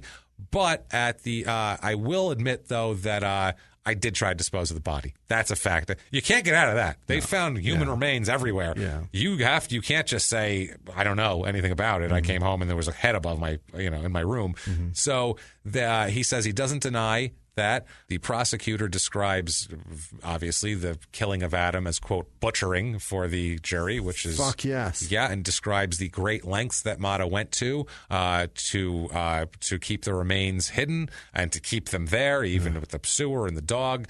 He said that Raymond did this as a way to control Patricia. He said he planned out the murder because Bobby Billy was coming back into Patricia's life, and he felt like that was because... of the kid. So if the kid wasn't there, then they have no reason to be together. I get to do it. I get Patricia, and no kid, and no Bobby Billy. Fucking everybody's happy. That's an insane thought. So I'll feed a child to a dog. Right. Not go meet somebody else. That'll get us together. Holy shit. If anybody needed fucking online dating, it's this guy. No, let's say no. He shouldn't be online dating. No. A guy in his level of loneliness. Holy shit, that would be terrible. That would be terrible. terrible. I don't want my daughter meeting this fuck. I don't want anybody meeting this guy. Anybody at all, except a guy in prison with a big knife. That's about the only thing. A big boning knife. Yeah, exactly. Perfect. The prosecutor said, quote, "We have a situation where a child was butchered over a period of time. This wasn't a spur-of-the-moment decision. It was an act of revenge." I would agree with that. Raymond says he's not to blame, and they say all of his other problems, it's just his poor upbringing. It's not his fault. His lawyers are like, he's had a tough time. Everyone who's had a tough time kills 3-year-olds, feeds them to dogs. That's normal. Chops their heads off, puts them above their bed. Everyone does that, right? I had a pretty fucked childhood. Never even once thought about killing a 3-year-old. How many times have you taken a boning knife and removed a toddler's head? Probably none. I've wanted to punch my kid, Christ, but man, I didn't do so it. Angry. No, we've all wanted to punch our kid. You little son of a bitch. But then you walk away. This isn't the 50s, you know. In the 50s, you'd have just socked him right in the mouth. Knock him the fuck out. People would have said, "That's a good dad. Kid, good he parent." deserved it. He was asking for it. I don't think either one of those things are right, though. I think you should be punching your kid either. So anyway, not a huge, long deliberation, as you might imagine here. Jury finds him guilty on all counts. Wow. They're asking for more counts they can find him guilty on. Can we find him guilty of anything else? How about that fuckery charge? Can anything. We give him that? Did he do, espionage? Did he spy? We'll put a firing squad right now with this asshole. So, wow. Raymond does not make a public statement during the hearing, but he does present a letter to the panel. There's a panel that's going to decide his fate in sentencing, a 3-judge panel. Okay, judges. Gotcha. He delivers a letter, says he didn't murder Adam Gomez, but he did assist in the disposal of the body. Yeah. He said it was part of a, quote, desperate attempt to dispose of Adam's body. I panicked and did some things that are unexplainable. What I did was shameful and wrong. I bet $5 million. He didn't write that, by the way. By the way, unexplainable is not even, that word is so just misplaced there. I would say. That's an unbelievably callous word to use in that situation. What a horrible statement. Read that statement one more time and let's unpack that. We have the end of it still to do. Oh, Jesus. Quote, I don't know what happened, but the fact is Patricia killed Adam. So now not only is he's openly blaming a grieving mother whose baby he killed. Right. He said I panicked and did some things that are unexplainable. Okay. I tried to dismember and dispose of a young child's body. I took a boning knife and beheaded a child. And then chopped that child into the smallest pieces I could get him into. Flushed him down a toilet, cooked some, fed some to a dog, put some in a fridge for later, mind you. For the dog. Unexplainable. That's the word you're using? When I was 5, I was hanging out with this kid. Yeah. And it was my mother had a real white trash friend of hers. And the kid was like a little dirty, white trashy kid. Yeah. He was like a year younger than me. And he was a hyperactive asshole. And he was running around. And he was just doing shit, like kicking things and just doing and I was just watching him because I'm pretty calm. I'm just like, I've always been this calm, and I'm just watching him. And he goes over to a board. There's a board on the ground with a big nail sticking through it, just sticking up. Yeah. And he goes, check this out, and stomps on it with his foot. So much so that the nail came out the top of his shoe. Oh, my God. Okay, right through. Unexplainable. That's unexplainable. That's unexplainable. I've thought about this for 35 years. I've never been able to explain this. This is not unexplainable. That's unexplainable. Yeah. What the fuck were you thinking? I don't know. It's unexplainable. I was passed out under a table in my friend's living room after drinking. They took my keys from me and hid them, but I knew there was a spare key in my truck. I took a rock, broke my window, found my spare key, drove the fuck home. That's unexplainable. Yeah, that's I don't unexplainable. know why I did that. I hurt nobody. Unexplainable. Unexplainable. Jesus Christ. So Mata's mother... This is not unexplainable. No, this is very explainable. You're an asshole and a scumbag and a piece of shit. And deserve to die. Yes. So his mother, Ms. Cruz here, Yanez Cruz, she testifies in the, for the tries to give mitigating circumstances in the sentencing. She described her life as, quote, hell with her husband. She said he'd been started beating her after 3 years of marriage. He beat the shit out of the kids. He beat the shit out of Raymond. He beat the shit out of Monica. They moved 12 times. The family moved 12 times because he would the husband would find a job and then he'd get drunk and get fired, so they'd have to move again. Yeah. Why she stayed with him? Unexplainable. That's unexplainable. That's unexplainable. I don't know in the 50s in Nebraska, how the 60s in Nebraska, or actually it was the 70s, so whatever. Anyway. Unexplainable. She said that her family moved so often they never unpacked. She's crying, streaming tears down her. If there's a dead kid, I don't care about this guy's tough upbringing. She said the beatings she received at the hands of her husband were horrible. And one time, the kids were present, huddled around her, and the senior, Mata's father, loaded a pistol and cocked it and said he was going to shoot her while the kids were there. Wow. And she said so obviously she was scared. She said the beatings were so regular that one day she saw Raymond pretending to be like her father and pretending to be like his father and act like he was drinking a beer and then saying it was time to beat his wife and begin hitting his older sister. That's him mimicking his father. You break your shit down to like the minimum. Like if your dad's a truck driver, like you'll pretend to steer and like shift and shit like that. That's what your dad does. He's a drunk and a family beater. That's his profession. Now he's gonna pretend to beat his wife. Now it's time to beat his wife, and this is ridiculous. His mother then says, quote, I pray to God that he doesn't get the electric chair. I know he doesn't deserve the death penalty. Like they say, 2 wrongs don't make a right. I feel bad about what happened to Adam, but killing my son won't bring him back. Okay. Miss Mata. It's a good start. Can't hurt. That's the way I'm looking at it. It's not going to hurt anything. Miss Mata, I don't think tell me again that part in that story where a 3-year-old was decapitated and chopped into fucking tiny pieces. Anybody out there in listening land think we need this guy anymore? And I'm not even saying, like, you don't have to believe in the death penalty or anything like that. Anybody would be upset if he just dematerialized, like fucking gone, poof. He just became a piece of the Matrix and just went away. Yeah, so in 2000, June of 2000, they have a 3-judge panel, and they sentence him, should we do it now? Yes. You, sir, may fuck off.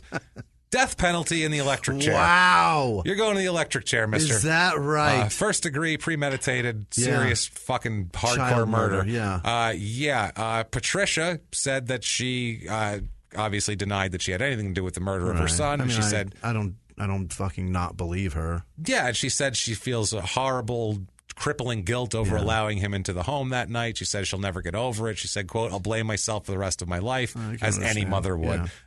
Completely understandable. She made a lot of mistakes that night. I would say. The following 3 days. And he made way more. Holy shit. Oh, boy. And that's the other thing, too. He went, he was with her after he did that and acting like, I don't know where your kid is. Where's your kid? Whoa, that is fucking next level. Sending crazy. People out of the house so that he can be alone with the body to do what he needs to do. He had to say, he's got an 85 IQ, yet he's setting up all these different things and people, you go over here so I can cut up the body.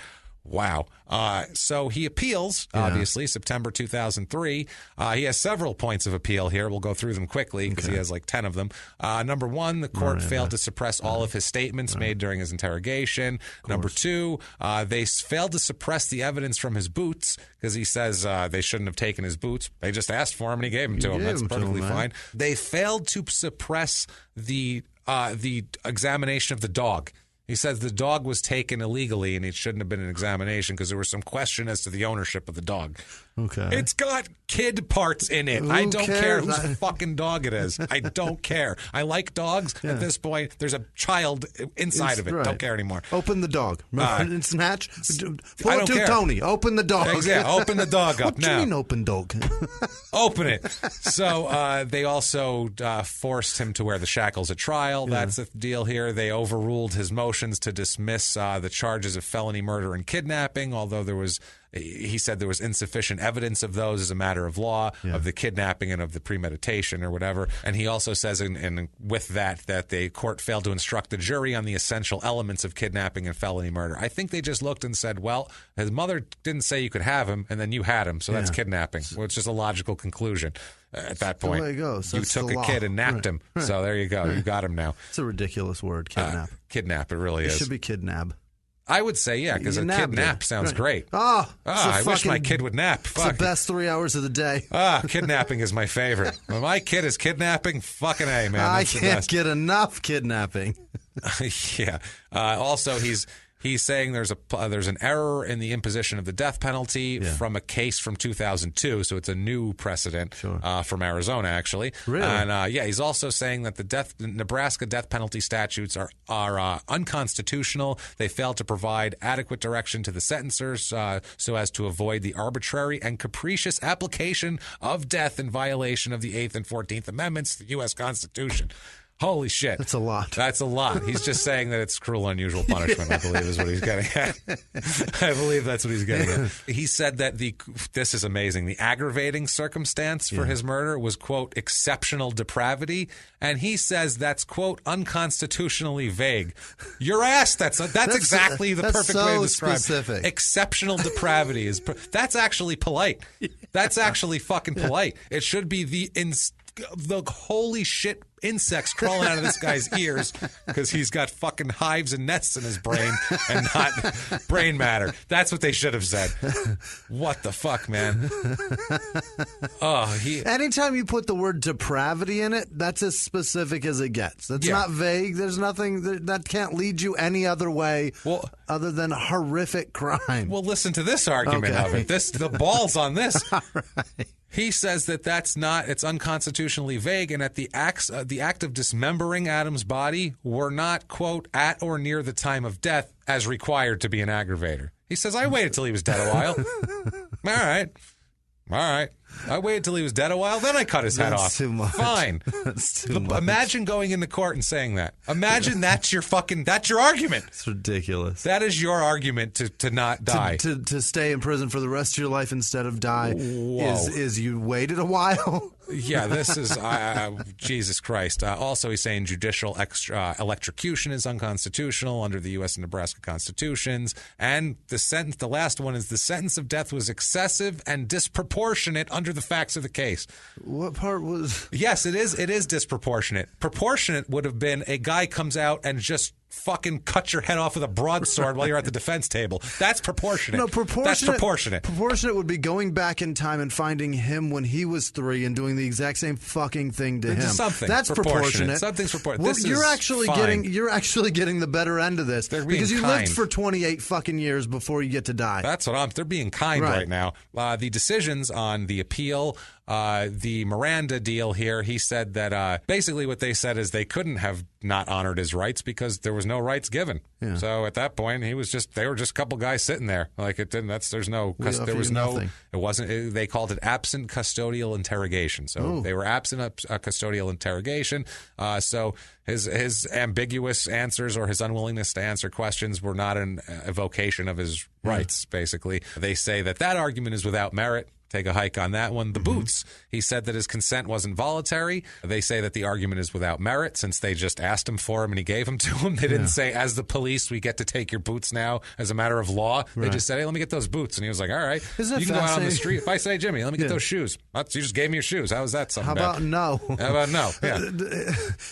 All the arguments that he's making are the ones that they put him as the murderer. That's all that's left. That's the thing. That's what I mean. None of these are saying... I didn't give you my boots with that kid's blood on it. That's not fair. None of these are saying that, I wasn't there. Right. I have an alibi. Right. None of that shit at all. It's just not fair. All the things that make me guilty. He literally said it's not that bad to cut a toddler's head off. Truly. That's what not he's excessive. Doing. So what a dick. Next is the dog. Yeah.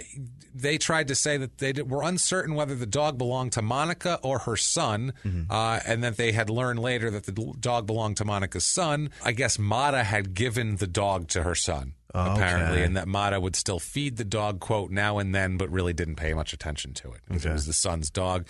Right up until it had a baby in its stomach. Yeah, it's true until it had a poor child in its stomach. So what they're arguing is that it was at Monica's residence, which he shared. So there was a reasonable expectation of privacy in the contents of the residence, is what they're saying, which doesn't goddamn matter. They removed the dog from the residence. That was at the direction of law enforcement.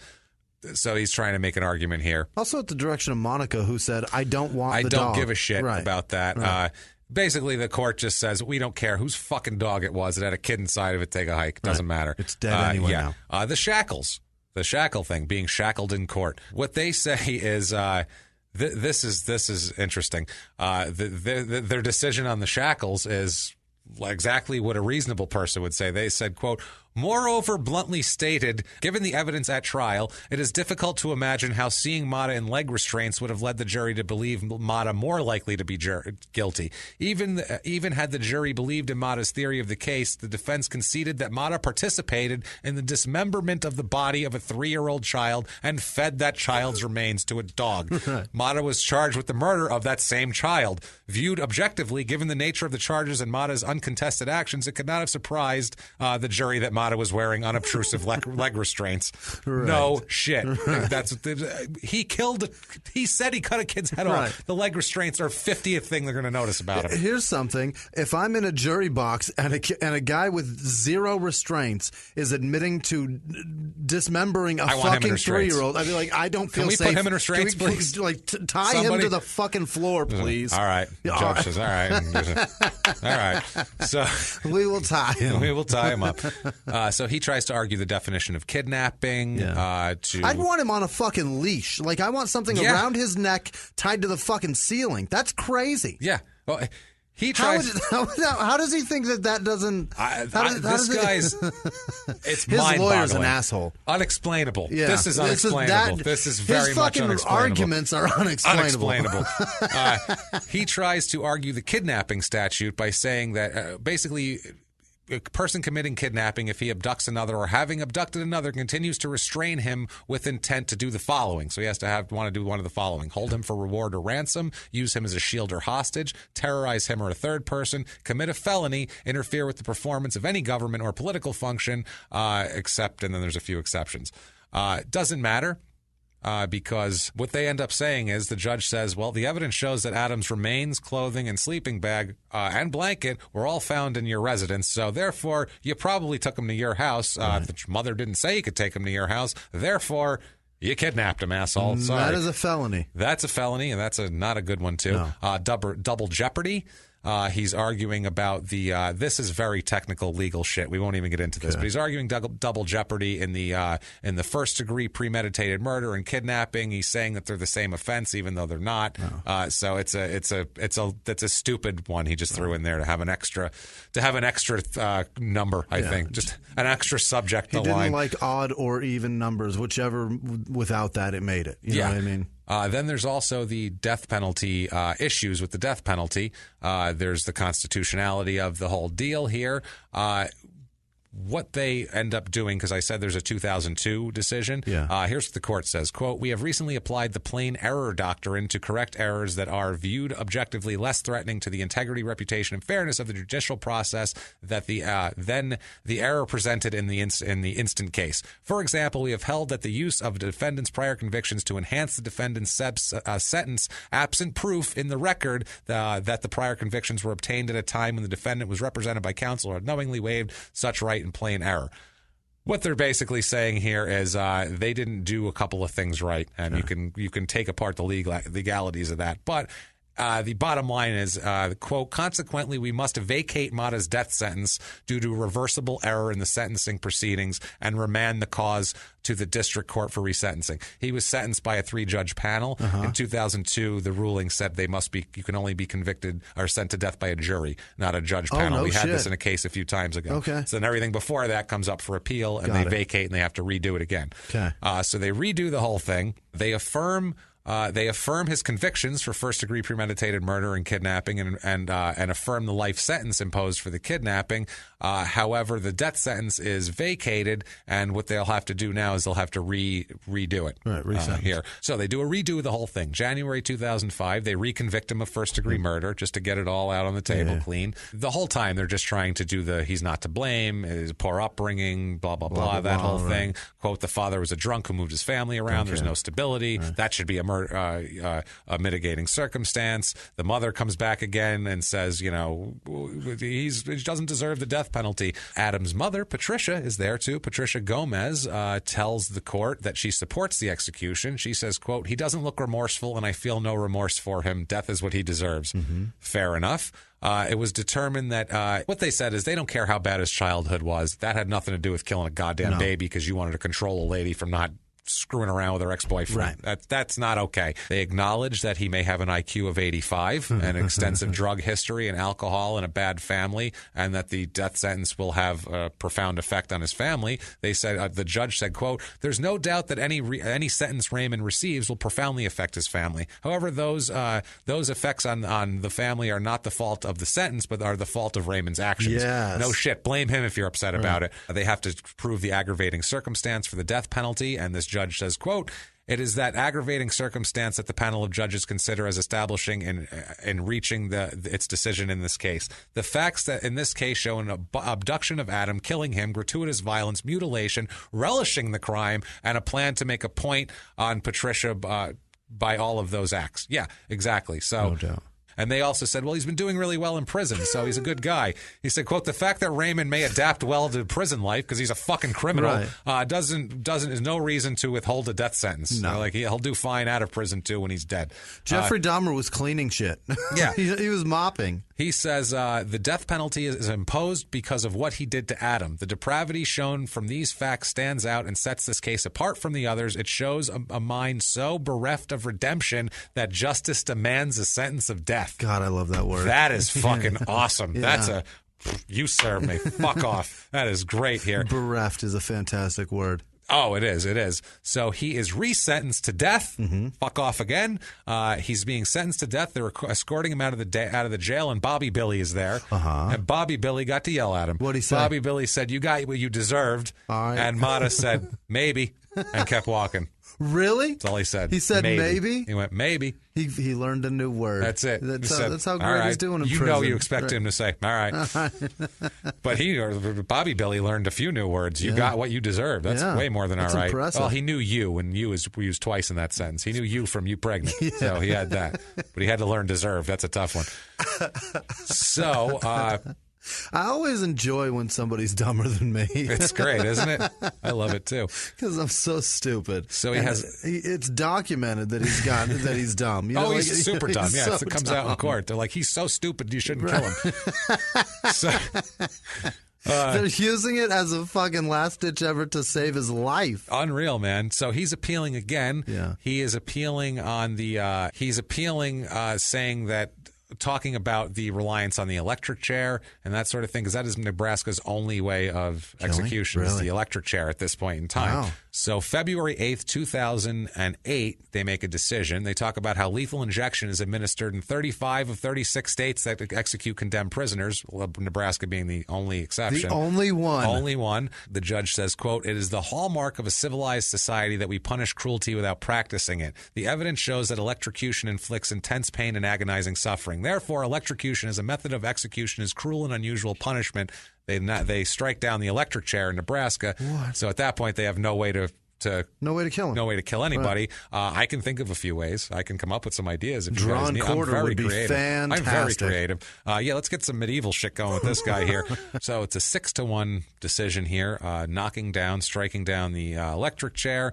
It is called, quote, has proven itself to be a dinosaur more befitting of the laboratory of Baron Frankenstein than the death chamber of state prisons. Wow. I can't disagree with that. That's a really crazy way to fucking to do it. Pretty intense way to describe it, though. It is. Listen, Bundy went out that way, and seeing his body, I don't disagree. But I don't know, man. It says something about us at that point, I think. You might be right. When we let other people do it. If we let the mother go and stick like a frayed cord up his ass and electrocute him that way, I don't think anyone's got a problem with that. This is what I mean. My opinions are very nuanced. I'm very nuanced on this, man. I have a lot of opinions here. So, the Republican governor here, Dave Heinemann, was pissed off about this. He said that the ruling amounted to judicial activism. Yeah. He was very upset. He said, quote, "I'm appalled by the Nebraska Supreme Court's decision. Today, the court has asserted itself improperly as a policymaker." Blah, blah, blah. He keeps going on. He went political. He went political on it, which has nothing to do with this here. I hate that so much. Yeah, the political argument, fuck you. Yeah, we don't need that at all here. When you're talking about a human life, I get it. When you're talking about furthering your political career, you can eat dicks. Thank you. Exactly. July 2nd, 2009, he files, Raymond Mata files for post-conviction relief and request for an appointment of counsel. He says he wants to now fight further about shit here. Mata participated. He wants to be an activist? Yeah. He said the judge asked him whether the counsel's for, does he want it for a hearing? What does he want it for? And Mata, over the phone, said he believed the motion for an evidentiary hearing was premature because he's not ready. So I don't know. They're like, well, what do you need a fucking lawyer for? You don't need a counsel if you don't even know what you need a counsel for. What are we doing here? Which I don't know how a guy of 85 would know what his next legal step is in the process, but whatever. He could say evidentiary. He did not say evidentiary. No. That was another prisoner who's taken 5 paralegal courses. He wrote evidentiary on there, I believe. And he stuttered through that word. It sounded like me reading these fucking producers' names. Fuck. Kept saying, "I'm so stupid." Yeah. Now, he filed that because that was on June 2nd, because just a few days earlier, on May 28th, 2009, Nebraska legislature approves a bill to change the state's method of execution from electrocution to lethal injection. All right. They still can't kill anybody because those drugs are not gettable. Right. You can't get those drugs because you got to be able to buy them. Yeah, death drugs aren't really. They're not just abundant around. Yeah. Now, May 2015, Nebraska legislature votes 32-15 on a measure to abolish the death penalty. The bill was introduced by Senator Ernie Chambers. The governor vetoed the legislation, but the legislature overrode the veto. They needed 30. They got a 30-19 vote to override the veto. So yeah, they had an organization called Nebraskans for the Death Penalty gathered signatures to repeal the bill, including Joe Ricketts, who's one of the owners of the Cubs there. The Ricketts family, they contributed 900. He lives in Nebraska? No, but he is a very, very conservative guy. That family is excessively conservative. Yeah, and they love the death penalty. Yeah. So they contributed hundreds of thousands of dollars to this. $100,000 to killing people. $300,000. That's crazy. Out of the $900,000. He contributed a third of it. Yeah. But November 2016, there's a general election. The death penalty repeal is rejected 61% to 39%, retaining capital punishment in the states. They do have capital punishment there. The last time they've executed anybody because of the electric chair debacle, and now they can make whatever laws they want. They can't get those fucking drugs. It was in the 80s, right? Keep making laws. Unless you can come up with another way to kill somebody, it doesn't matter to you. Last time they killed somebody was Robert E. Williams on December 2nd, 1997. 97. So right now, there he is. Mata's sitting in there. My God. Hopefully someone will kill him in some way at some point. I don't care who. Happen, right? I don't care who. If it's I don't give a shit. He's on death row, though. He's so secluded from everybody. Yeah, but Jesus, I don't even mean that. I just hope anything. I don't care if he anything. Yeah. Fuck. Let his appendix burst and wait an hour to give him medical attention. I don't care. I just want this asshole gone because I feel horrible for this goddamn poor 3-year-old. Anything. This poor 3-year-old and his mother, too. Who, if you're religious, pray to Jesus for horrible cancer to strike this man. I don't think that's really what Jesus had in mind. I don't know. I think he might make an exception in this case if you're a religious person. He put another kid up there for him to deal with. Whoa, Jesus. Yeah, and apparently one that cuts up a lot from the beginning, as we said. So, but anyway, poor little Adam Gomez. Feel bad for him. Feel bad for Patricia, the whole family. That's a terrible goddamn story. I can't believe it. That might be I've said this how many times now? That might be the worst person we've encountered. Nobody else cut a toddler's head off. I mean, nobody. You might be right because it's just bad. The other ones are the way he did it. The ones that like raped children, terrible, and they lived like that. Kid's fucked for the rest of their life. Yeah. But this kid didn't even get that chance to be fucked up. No, he didn't even get that chance. And the fact that the thing that gets me the most out of any of it, and this is the cutting up, the feeding, the putting in the fridge, the whole thing. The fact that he sat in the car with his sister and mother having an inside joke with the dog about it. That shows how much fucking sick he was. He got off on the fact that they don't know that he's talking about that. That I can't wrap my head around what a repulsive, reprehensible pile of human shit this guy is. For serious. But yes, if you enjoyed that story, you're a sick bastard. But if you enjoyed our telling of the story, you are a wonderful person. You're a wonderful person. You can let us know that by going over to iTunes, giving us 5 stars there. Doesn't matter what you say. Just give us the 5 stars. Tell us your favorite hat, like we said. Also, you can go to patreon.com, like these amazing people that we're going to talk about have done these two things. So many. You can go to patreon.com/crimeinsports and leave a donation there. Or you can go over to PayPal and use our email address, crimeinsports@gmail.com. You want to get a hold of us on social media? That is very easy to do. We're on Twitter @MurderSmall, Facebook.com/SmallTownPod, or you can email us crimeinsports@gmail.com. Of course, Chicago, December the 14th. Correct. Be there at Lincoln Hall. Get your tickets now. But we have some new shows to announce here. And do that fast, because they're going so quick. And make it a thing. Let's make a statement here that, because a lot of people, if you're thinking, I'll see them next time they come to town. Right. If it doesn't do well, there won't be a next time. That's so the truth. if you want to see it, come out and show support and show with your wallets at the door of a venue what you want to see. Yeah. You don't want to see crap. You want to see what you want to see. You want to see fucking magicians. Yeah, they'll keep bringing in things like us that you want to see if you go to the show. You know what I mean? So do that. But more people to go to shows. Boston.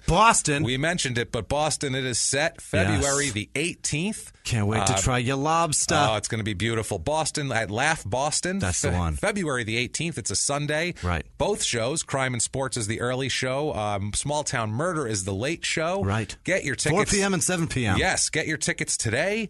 Do that. We'll have a link to that in the show description there. And also a special thing. What? Very special. Detroit, Michigan. Yes. Where are you at Detroit, Michigan? Me, Jimmy, and myself will be in Detroit with Dan Cummins of the Spectacular Time Suck podcast. Amazing man. Definitely. He'll be headlining there in Detroit. Right. And we will be opening up for him. It's a night of stand-up. Right. And if it sells really well in the next 4 weeks, you guys are going to get a special surprise in Detroit. And that would be a late show, and it won't be stand-up. No. It'll be something special. Let's just leave it at that, guys. I'll tease you a little further that it's the plan is to do something really special with the 3 of us. Yes. After that show. Exactly. And it's podcast centric. So definitely it's super cool. You got to buy the tickets for the stand up though, because if that doesn't sell well, then we don't get that show. Basically, that's honesty. Whatever. It's a weird venue, and we'll take it. This business is very murky and gray and cloudy, and nobody ever wants to be honest with their audience. And we'll tell you, if this doesn't sell, we don't do the late show. That's it, man. That's the way it works. So get out there for the stand up, and you should just want to see Dan anyway. He's an amazing stand up, and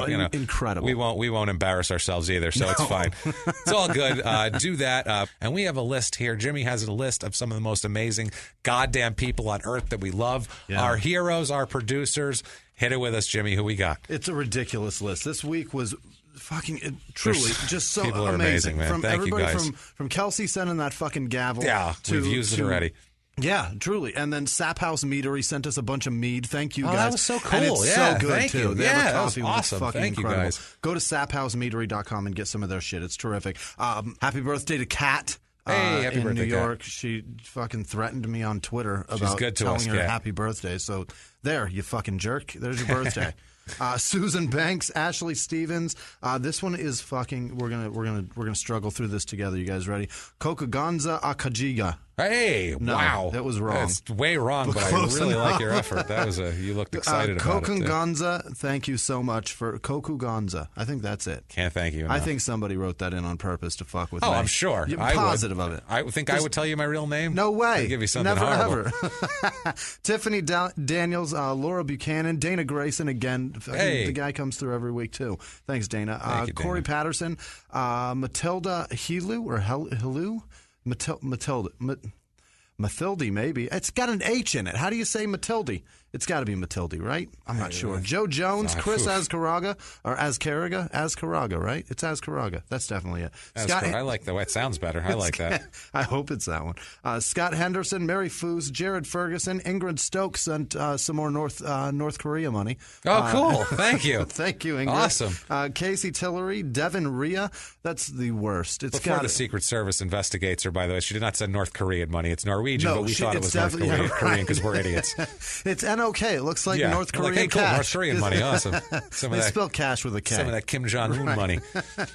And then Devin Rhea it's got to be Devin Ray, right? Otherwise, Devin was called diarrhea for his or her whole life, for sure, then what right? about like people that are named Rhea, like Rhea Perlman? What happens there? I don't know. She marries Danny DeVito. Oh, fuck. She's still named Rhea, though. There's just no way to fix that. It's brutal. She's got to roll over and look at him on the other side of the bed.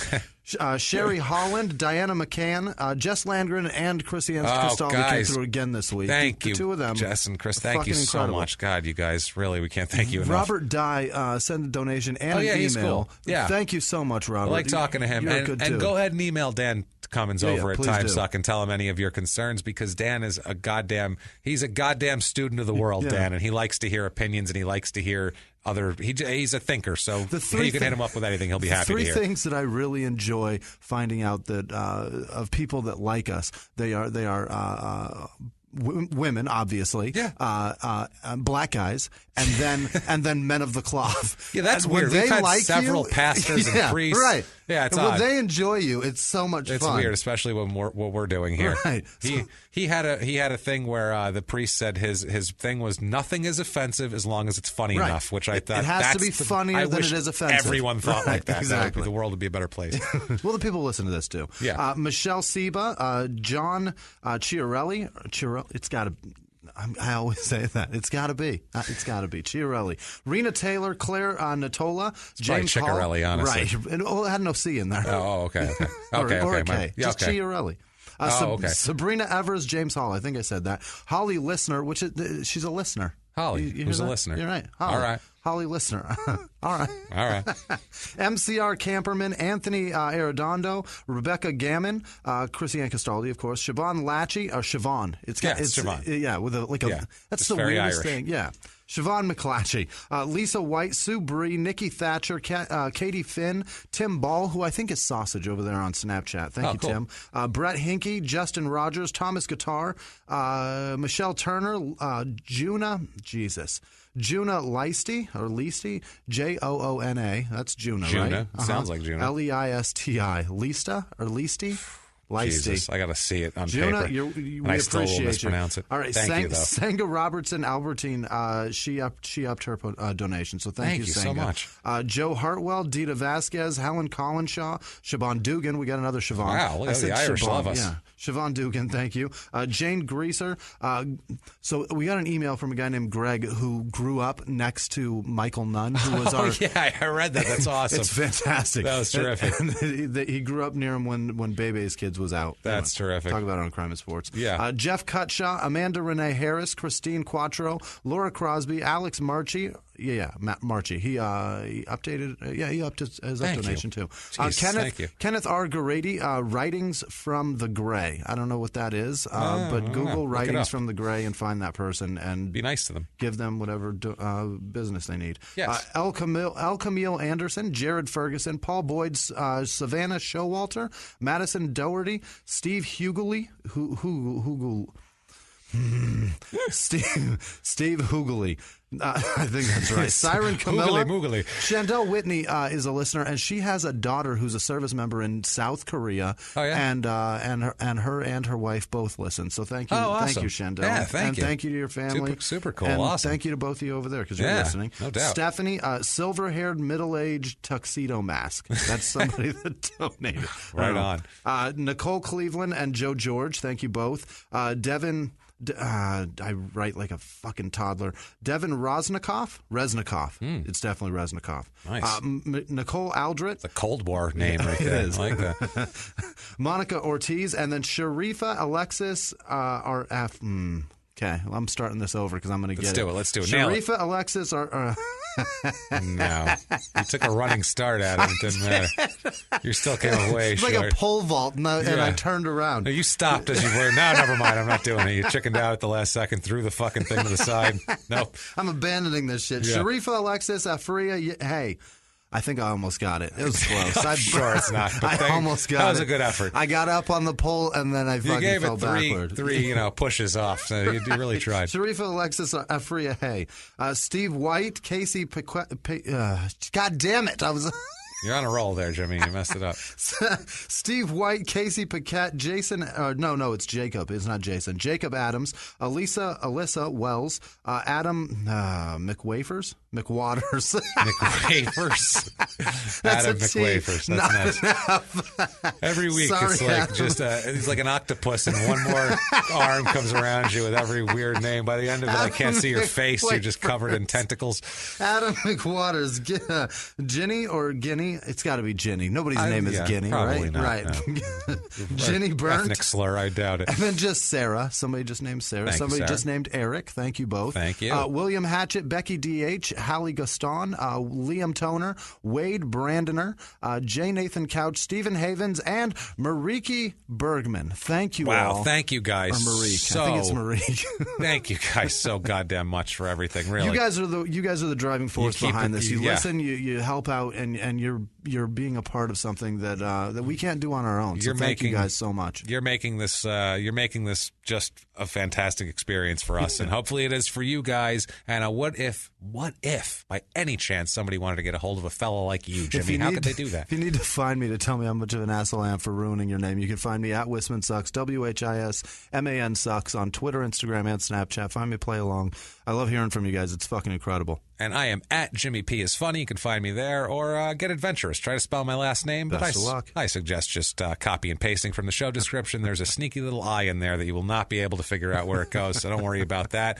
But guys, thank you so much. I know it was a crazy episode this week and a rough one. Shit. You guys are all heroes for getting through it.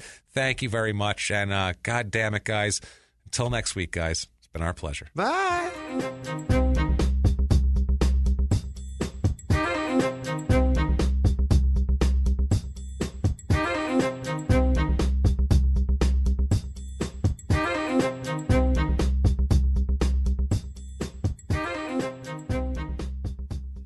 If you like Small Town Murder, you can listen early and ad-free now by joining Wondery Plus in the Wondery app or on Apple Podcasts. Prime members can listen early and ad-free on Amazon Music. Before you go, tell us about yourself by filling out a short survey at Wondery.com/survey.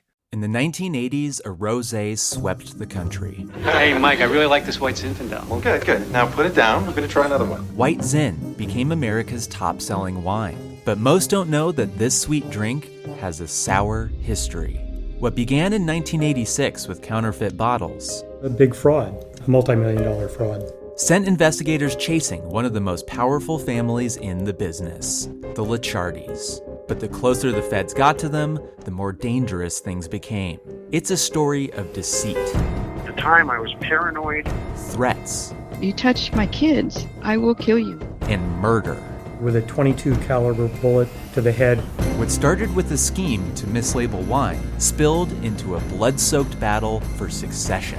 Welcome to Bloodvines. You can binge listen to Bloodvines exclusively and ad-free on Wondery Plus. Join Wondery Plus in the Wondery app, Apple Podcasts, or Spotify.